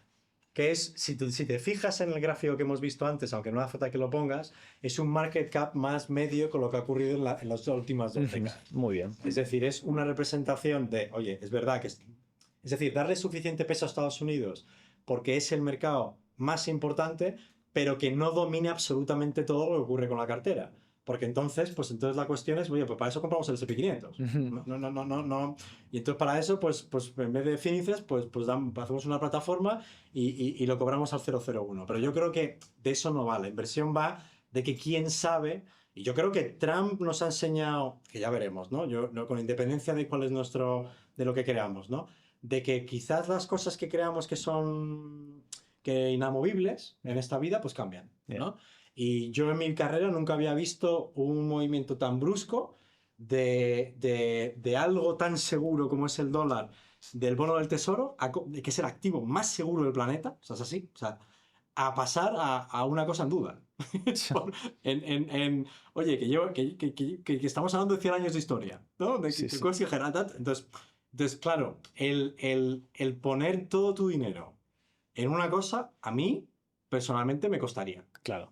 En una cosa. En cambio, si diversificamos, pues podría estar más tranquilo. Bueno, perdón, he dicho una cosa, pero en este caso es un mercado, me refiero, porque son 500 cosas, porque es el SP500. 500, vale. Pero me refiero a un mercado donde pues puede ocurrir algo específico en ese mercado, ¿no? Sí. Al final es que la inteligencia artificial no digo que eso es lo que yo crea, simplemente estoy intentando poner supuestos, ¿no? De que no es real, de que la inteligencia artificial vamos a ver el valor real dentro de 20 años.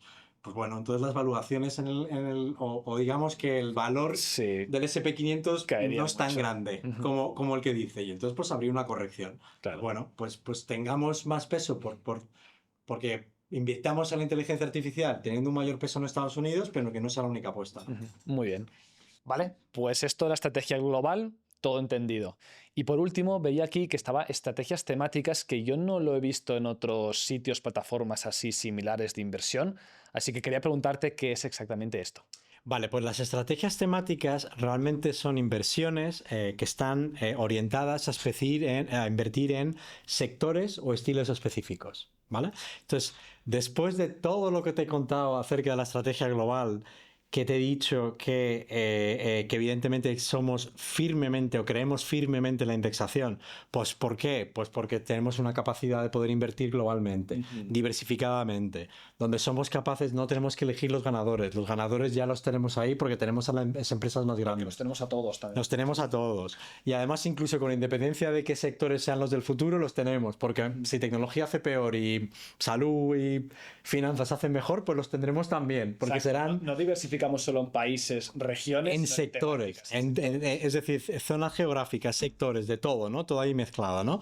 Eso es la indexación estrategia global, ¿no? Y además, ya digo, nos podemos garantizar ese camino de rentabilidades, ya veremos qué número, pero que tú vas a capturar lo que ocurra con los mercados globales, ¿no? Con ese crecimiento global en los mercados, ¿no? Vale, después de todo esto que te he dicho, también hay una realidad, y es que, aunque es verdad que la estrategia global es para todos los públicos, también, y esto también ha sido una cuestión nuestra de evolución y también evolución del mercado, que tú decías acerca de que hay cada vez más alternativas, sí, y de que además se está formando mucho la gente en el mercado, muchos inversores donde sabían poco a lo mejor hace 5 años y ahora saben mucho más ahora, ¿no?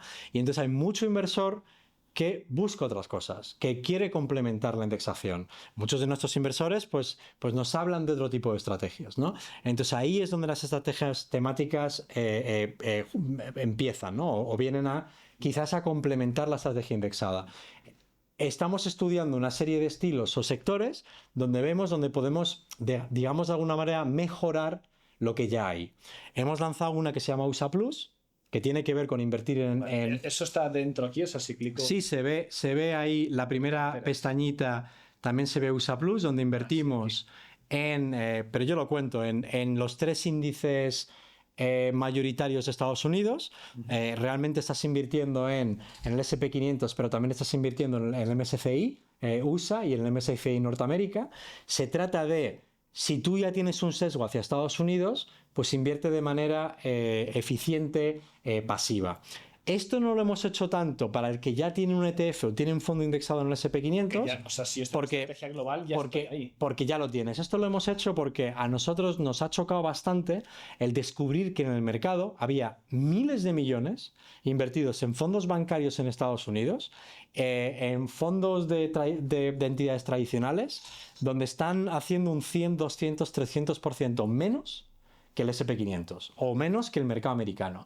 Entonces, para nosotros es todo el mundo de rentabilidad en el largo plazo. En el largo plazo. Es decir, que no están consiguiendo la rentabilidad del S&P 500. Oye, si tienes un sesgo hacia Estados Unidos, si quieres Estados Unidos, pues ya tenlo mejor, ¿no? Es decir, eso es un poco como lo vemos, ¿no?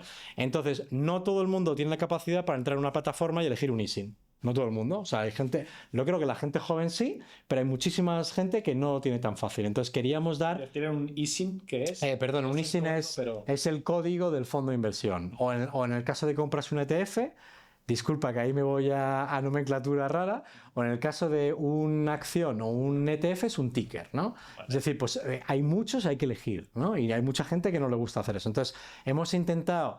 Y como hemos visto una ineficiencia tan grande, a mí me ha sorprendido ver que hay 3.000 millones mal invertidos en Estados Unidos, en España. No sé, no son 10 millones, son 3.000 millones. 3.000 millones, eso en Estados Unidos. Eso, en España se invierte 3.000 millones en fondos que son muy mejorables, que invierten exclusivamente en renta variable estadounidense. Oye, y eso está invertido en, digamos, a través de bancos. En bolsa, en bancos, entidades tradicionales. También tenemos un blog donde ponemos a todos ellos y además donde comparamos qué es lo que hubiera hecho nuestra cartera frente a ellos, ¿no?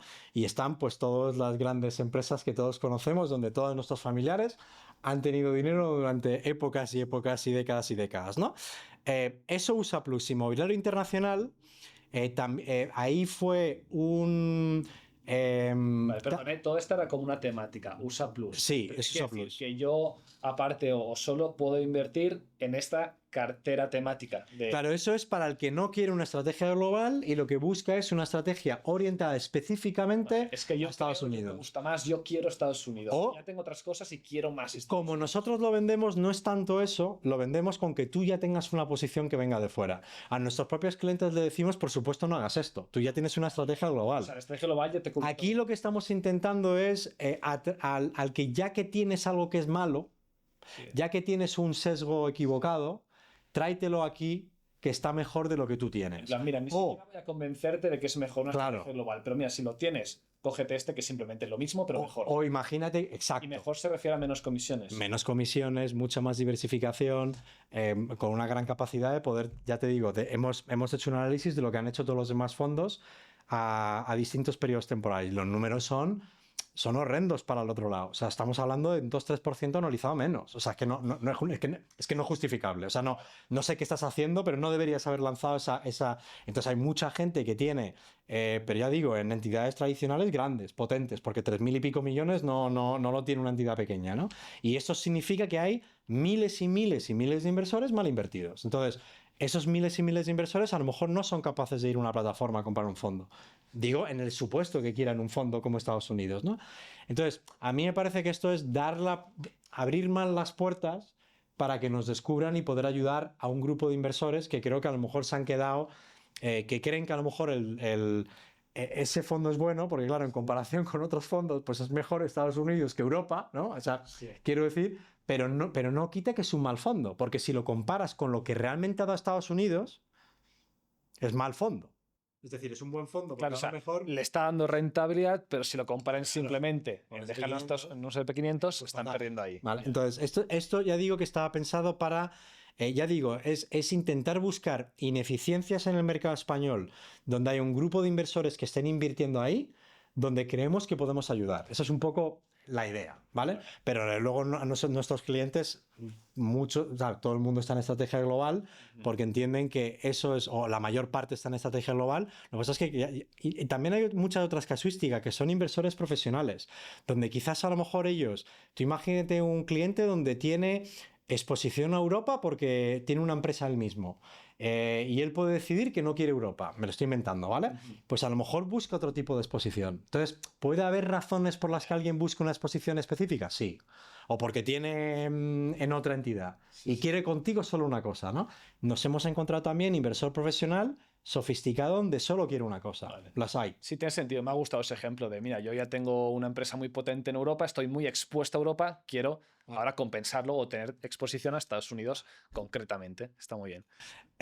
Inmobiliario internacional. Bueno, inmobiliario es Eso es otra evidente. temática. Es otra temática completamente distinta.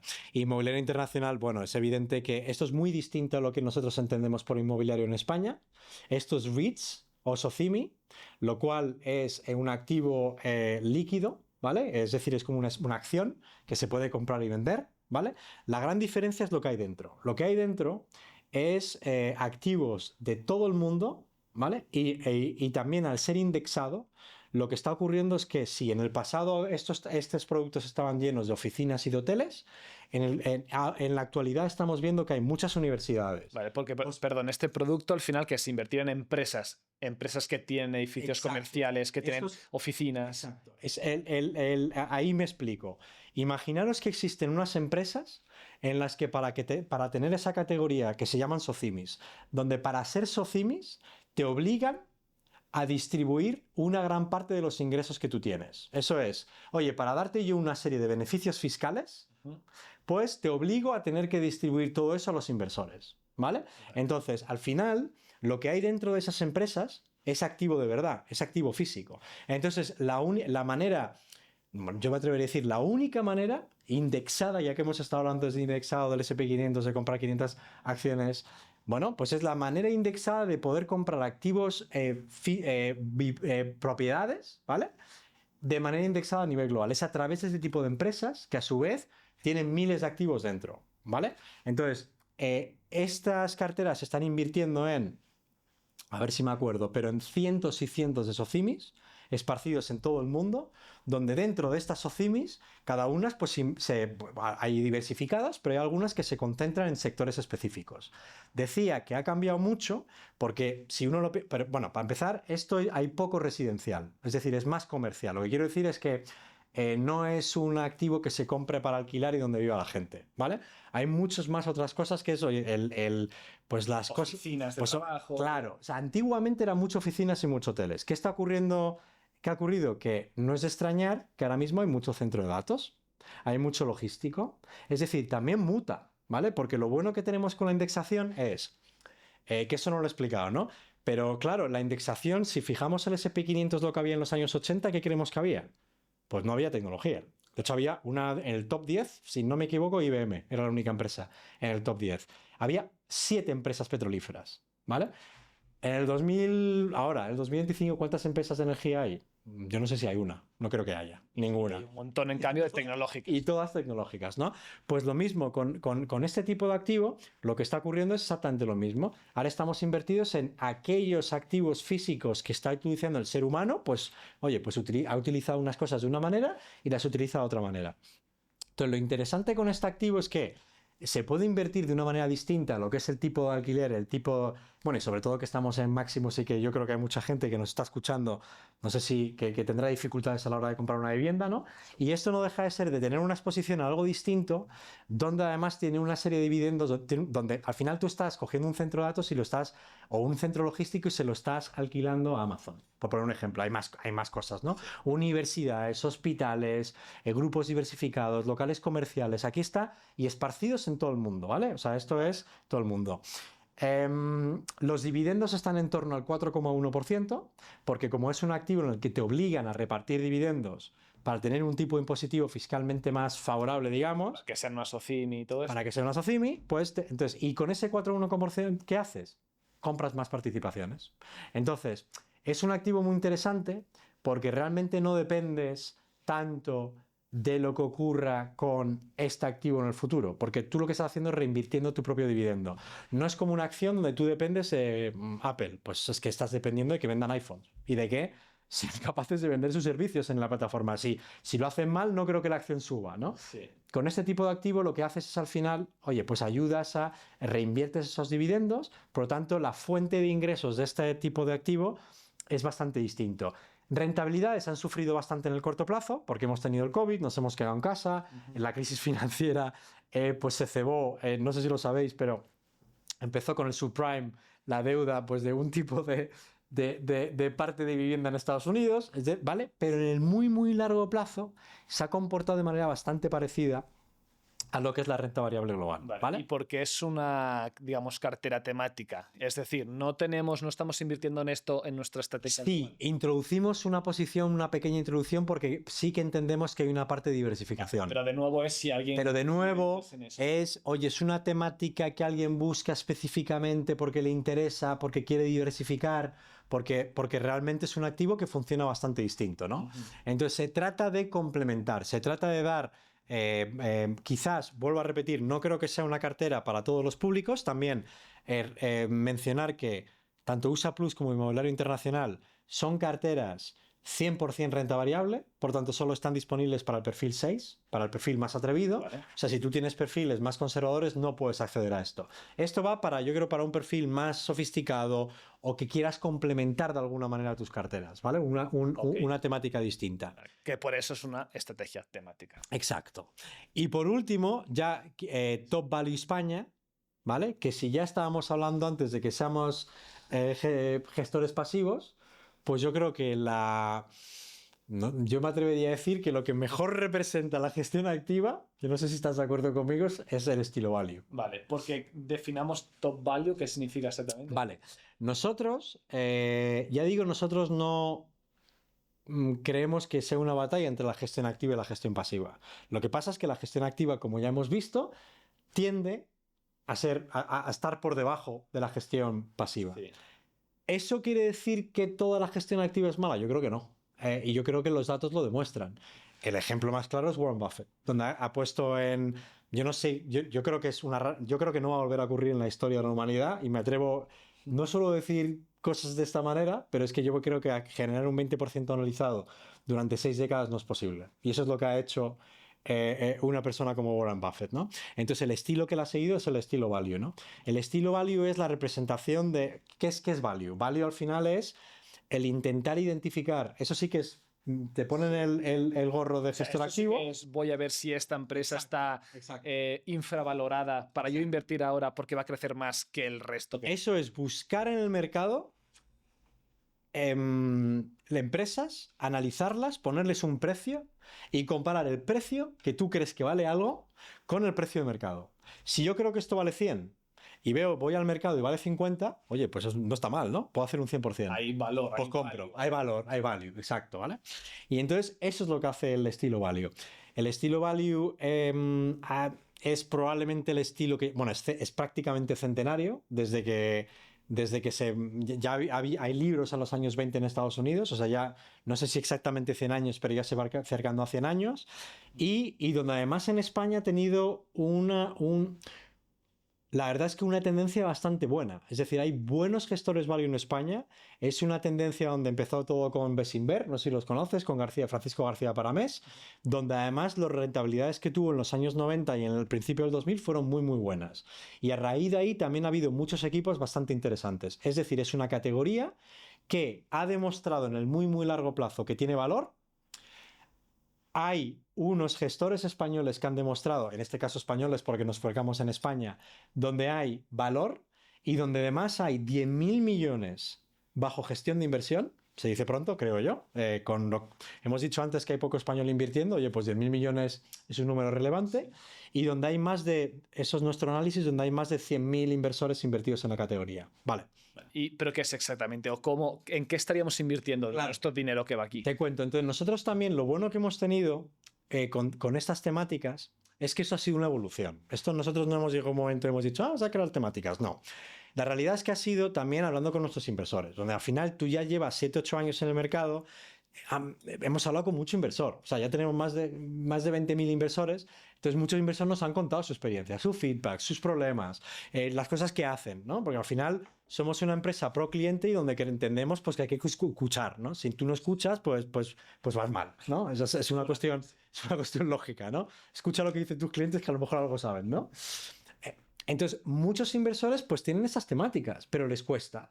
Porque creen en value, a lo mejor muchos todo lo tienen en pasivo, pero hay muchos otros donde a lo mejor también tienen un poco en value, porque les gustan, porque lo han escuchado, sobre todo los que les interesan las finanzas. Sobre todo que pone aquí, más experimentados. Más experimentados. Pero es que ya quieren pasar a dedicar quizá un poco más de tiempo. Claro. Al tema. Hacen un curso, les explican qué estilos de inversión hay en el mundo, oyen value, oye, pues les gusta, ¿no? Uh-huh. Y entonces, pues claro, ven value España, ven que hay buenos gestores en España, se ponen las rentabilidades y no es tan fácil. ¿Por qué no es fácil? Hemos hecho un análisis bastante riguroso. ¿Por qué no es fácil? Porque hay mucha disparidad entre ellos, ¿vale? Unos hacen muy bien, otros hacen mal, otros hacen regular. Y después, además, las rentabilidades varían mucho año a año. Perdón, que no es fácil elegir con cuál invertir. No hacerlo tú, sino voy a yo estudiar las empresas. Bueno, también hacerlo tú, que después va. Bueno, eso aún suena más complicado. Es decir, este tío que es bueno en value, quiero invertir en eso. Claro, o sea, primero, varían mucho entre ellos. No es que no es una categoría homogénea en el sentido de que tú vas y todos son muy buenos. Entonces, pues aunque te equivoques, pues no, pues si te equivocas, pues hay una gran diferencia. Pero además, como su estilo va de valor y va de identificar no a las grandes compañías, que a lo mejor son aquellas compañías que la gente no conoce o conoce menos, uh-huh. y además muchos de ellos hacen cosas distintas entre sí, claro, puede ser que tú tengas una y que haga muy bien y que al año siguiente haga mal. Que eso te iba a decir, porque antes hemos dicho la gestión activa.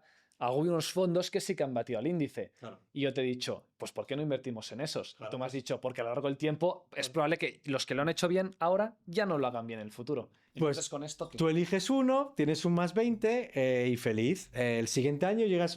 Bueno, lo típico es, tú inviertes porque un fondo ha hecho bien. Porque la gente no invierte cuando algo ha hecho mal. Yeah. Alguien te dice que las cosas han ido muy bien y entonces eso se ve. De todas maneras lo hemos analizado bastante bien. Funciona así.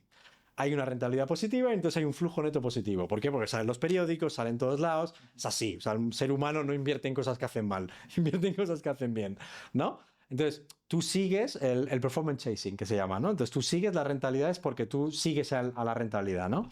Y entonces, ¿qué pasa? Que a lo mejor esa cartera baja, ¿vale? Y tú dices, oye, pues vaya, pues ha caído. Y después tú a lo mejor tienes otro amigo que tiene value, que tiene una rentabilidad positiva, ¿no? Y entonces pues te vas a ese fondo otra vez el que ha hecho bien. Y así sucesivamente. Es decir, estás todo el rato... no digo que todo el mundo lo haga. Si tú crees en lo que habría que hacer, creer en un inversor, analizar un inversor y estarte con él. Muy bien. Yo no tengo nada en contra de aquellos que... vuelvo al punto de partida. Esto no es para todo el mundo, ¿no? Si tú crees en un gestor particular, me parece muy bien. Nosotros lo que nos hemos dado cuenta es que hay mucha gente que quiere invertir en la categoría y que le cuesta. Selección de activos, ya hemos hablado de ello. Pues es que cambia. También lo que hemos estado hablando, reajustes, ¿no? Sí. Claro, tú lo que deberías hacer es que cuando un fondo hace demasiado bien y un fondo hace demasiado mal, deberías estar vendiendo el cacho bien al cacho mal. Porque si tú crees en ese gestor, va a llegar un momento en el que esas propias acciones se van a revalorizar. Claro. Y de hecho lo vemos en los números. Es que van así todo el rato. Y solo por estadística probabilidad, hasta estás obligado como inversor a irte ahí. Claro. Pero el inversor, ¿tú cuál crees que es la probabilidad del inversor hacer eso? En la práctica. O sea, ¿tú crees que el inversor va a vender el cacho bien hacia el cacho mal? No lo va a hacer. Ese va a tope, voy a meterle claro. más. Entonces, otra vez, un reajuste automático que se puede automatizar para poder aprovecharnos de lo que el inversor racional debería hacer, pero que le impide hacerlo la parte emocional o la parte, ¿no? Entonces, eso también ayuda. O sea, ya no solo seleccionamos aquellos que son los mejores, sino que también tenemos estrategias que ahí van funcionando, ¿no? Y otra cosa muy importante que también hemos introducido, claro, si lo piensas conceptualmente, value, en teoría no debería seguir demasiado al mercado. Sí, si todo cae, cae.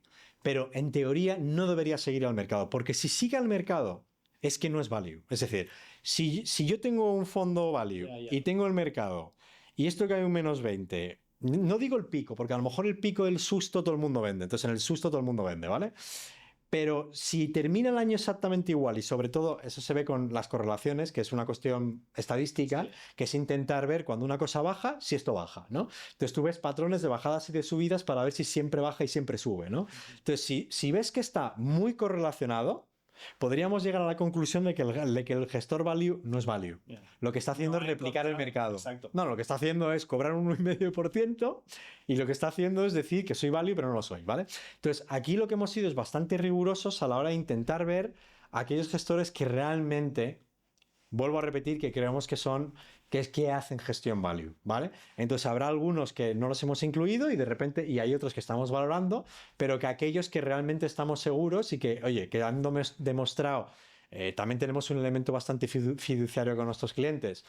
Si hay algunos fondos más pequeños que aún les falta un poco tras récord, que nosotros consideramos que son muy buenos, pues ya les meteremos en cartera dentro de unos años, ¿no? O sea, creemos que no tenemos por qué estar haciendo apuestas, ¿vale? Queremos estar representar lo mejor que tiene la categoría, ¿no? ¿Y cuáles son, por ejemplo, algunos ejemplos? Vale, pues por ejemplo tenemos a Valor Internacional, tenemos a Magallanes European Equity, sí, ese me suena. Tenemos a Cobas, que es Francisco García Paramés, que fue uno de los uno de los nombres más importantes en España, ¿no? Sí. Con las rentabilidades que tuvo en Bestinver. Y después tenemos Oros, ¿vale? Value Internacional, ¿vale? Entonces... Perdón, ¿es lo que está aquí? Bueno, ¿son estos? Sí, vas abajo del todo. No, eso es monetario. Vete abajo del todo. Vete abajo del todo. Vamos a ver. Temático. Ahora estamos en USA. Estamos en Inmobiliario Internacional. Aquí estamos. Aquí, Top Value España. ¿Vale? Aquí vemos los 4 nombres. Aquí está Magallanes, ¿vale? Valor, Cobas. Vale, y otros. Tú decías antes, si voy directamente al grano, acerca de que tu límite en las comisiones de gestión era el 1%. O ¿vale? Diría menos, pero sí. Bueno, pues los costes en este caso son muchísimo mayores porque las comisiones de gestión que cobran estos gestores values son muy elevadas. Son 1,7, 1,8, 1,9. O sea, estos gestores cobran mucha gestión porque entienden que dan valor a sus partícipes. Cuando miramos las rentabilidades en el largo plazo, y no todos tienen track record muy grandes porque no deja de ser una categoría relativamente novedosa. Es verdad que tienen equipos que han sido más extensos porque han trabajado con gestoras, que se han subdividido, etcétera, etcétera. Pero digamos que sus rentabilidades son bastante parecidas o se pueden asemejar a lo que es la renta variable internacional neta de comisiones, ¿vale? Y además... O sea, que al final también acaban sacando un 8, dices. Bueno, evidentemente no tenemos la historia de 100 años, ya digo, ahí el único que tenemos es Warren Buffett y poco más. Yo me atrevería a decir que es 8 no, es decir, nuestra creencia firme es que la indexación es imbatible. Ahora, yo creo que es una categoría donde hay valor, yo me atrevería a decir que en España hay gestores buenos, ¿vale? Hacen un estilo de inversión que, al contrario de lo que se dice con la gestión pasiva, hay muchas virtudes, atributos que son bastante parecidos a la gestión pasiva. Ejemplos, luego las comisiones no, ya hemos hablado uno de ellos, ¿no? Pero la disciplina, oye, creen en una cosa y la siguen a rajatabla, ¿no? Las reglas que sigue la indexación son reglas. Ellos también tienen reglas en cuanto a qué comprar y qué vender, ¿no? Es decir, en cuanto a valoración. Largo plazo, lo mismo. Es decir, hay una serie de reglas de disciplina, sobre todo a largo plazo, que yo creo que se puedan asemejar mucho al estilo value, ¿no? Entonces, perdón, de rentabilidad quizá no sería un 8 o algo así, Bueno, pero la pues- gracia de incluir esto quizá en mi cartera para alguien ya experimentado, como hemos dicho, Sí. es quizá pueda haber algún año en la renta variable no de tanto, porque sabemos que es variable, a lo mejor un año da un 3, a lo mejor un año da un -2, y en cambio aquí, como no son indexados al mercado, puede ser que sí que le estén sacando. Vamos a dar un ejemplo de precisamente cómo se pone en práctica esto. En 2022, caídas en todos los activos a nivel global, prácticamente todos los activos, hay algunas excepciones como oro, etcétera, etcétera, ¿no? Commodities. Pero si tú te fijas, ¿qué tuvimos? Caídas entre el -10 y -20 en renta variable, caídas entre, además, con renta fija entre el -10 y -20, ¿vale? Entonces, ¿qué hizo nuestra cartera value? Bueno, ¿qué hubiera hecho nuestra cartera value? Que una cosa es la simulación y otra cosa es lo que hagan los próximos 5 o 10 años, ¿vale? Pues un 22%. Entonces, se trata de un complemento a un plan, no es para todo el mundo, pero para aquellos que quieran estar en la categoría value y que, ya digo, les cueste formar una cartera y también que entiendan que es una cartera donde además hay ciertos comportamientos automáticos donde podemos aportar valor, yo creo que esta es una cartera bastante interesante. También hay algo que decir, estos costes, y eso es una cuestión también de tamaño nuestro en el futuro, pues oye, pues que sí, que son elevados, pero a medida que crezcamos, pues intentaremos pues que bajen como siempre lo hemos hecho, ¿no? Y trabajar con las gestoras para reducirlo, ¿no? Muy bien. Y también hay años que puedan estar en negativo. Por supuesto. Es renta variable. Por definición, Sí. todo este tipo de activos es renta variable. Pensar que un activo no puede estar en -10, -20, -3, -40, -50 es no entender la renta variable. Uno tiene que aceptar eso. Lo que pasa es que es complementaria, ¿no?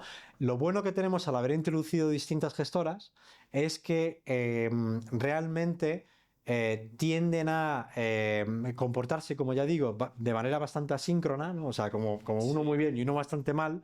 Por lo tanto, uno entiende que puede haber esa bifurcación y que tengas. Y la idea es buscar rentabilidades más.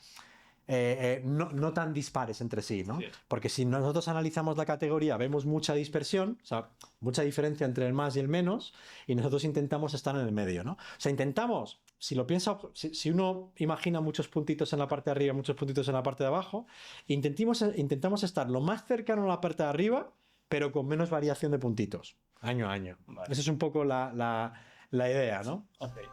Muy bien, Kevin. Nada, pequeño fallo técnico porque me quedaba sin baterías de un aparato, así que compartimos este micrófono. Pero listos, creo que no sé si te faltaba algo por comentar. No, pues un placer estar aquí contigo, Ricky, o sea, de verdad. Espero que haya sido didáctico. Sí, yo creo es que, claro, se nota mucho que te gusta el tema de carteras, porque ahora también lo incluiremos en el vídeo de qué parte de Finicens tú eres y tu rol, pero como se notaba, pues nos hemos empezado a meternos y más en cada una de estas zonas, que a mí también me encanta por eso, pero al mismo tiempo creo que sí que lo hemos sabido bajar a un tema más práctico para la gente, tanto que empieza a invertir como la que ya está invirtiendo, cuál es ese poder de la indexación, como incluso carteras temáticas. Así que creo que lo hemos cubierto todo y que ha quedado bien. O sea, yo creo que sí, de todas maneras, enhorabuena otra vez por la gran labor que hacéis. O sea, creo que es súper importante. Yo creo que entre todos, creo que vamos a ser capaces de cambiar a la sociedad española e invertir todos. Creo que la indexación tiene un rol en ese cambio. Ya veremos a ver qué rol. Y muchas gracias por haberme invitado y ha sido un auténtico placer. Muy bien, pues muchísimas gracias.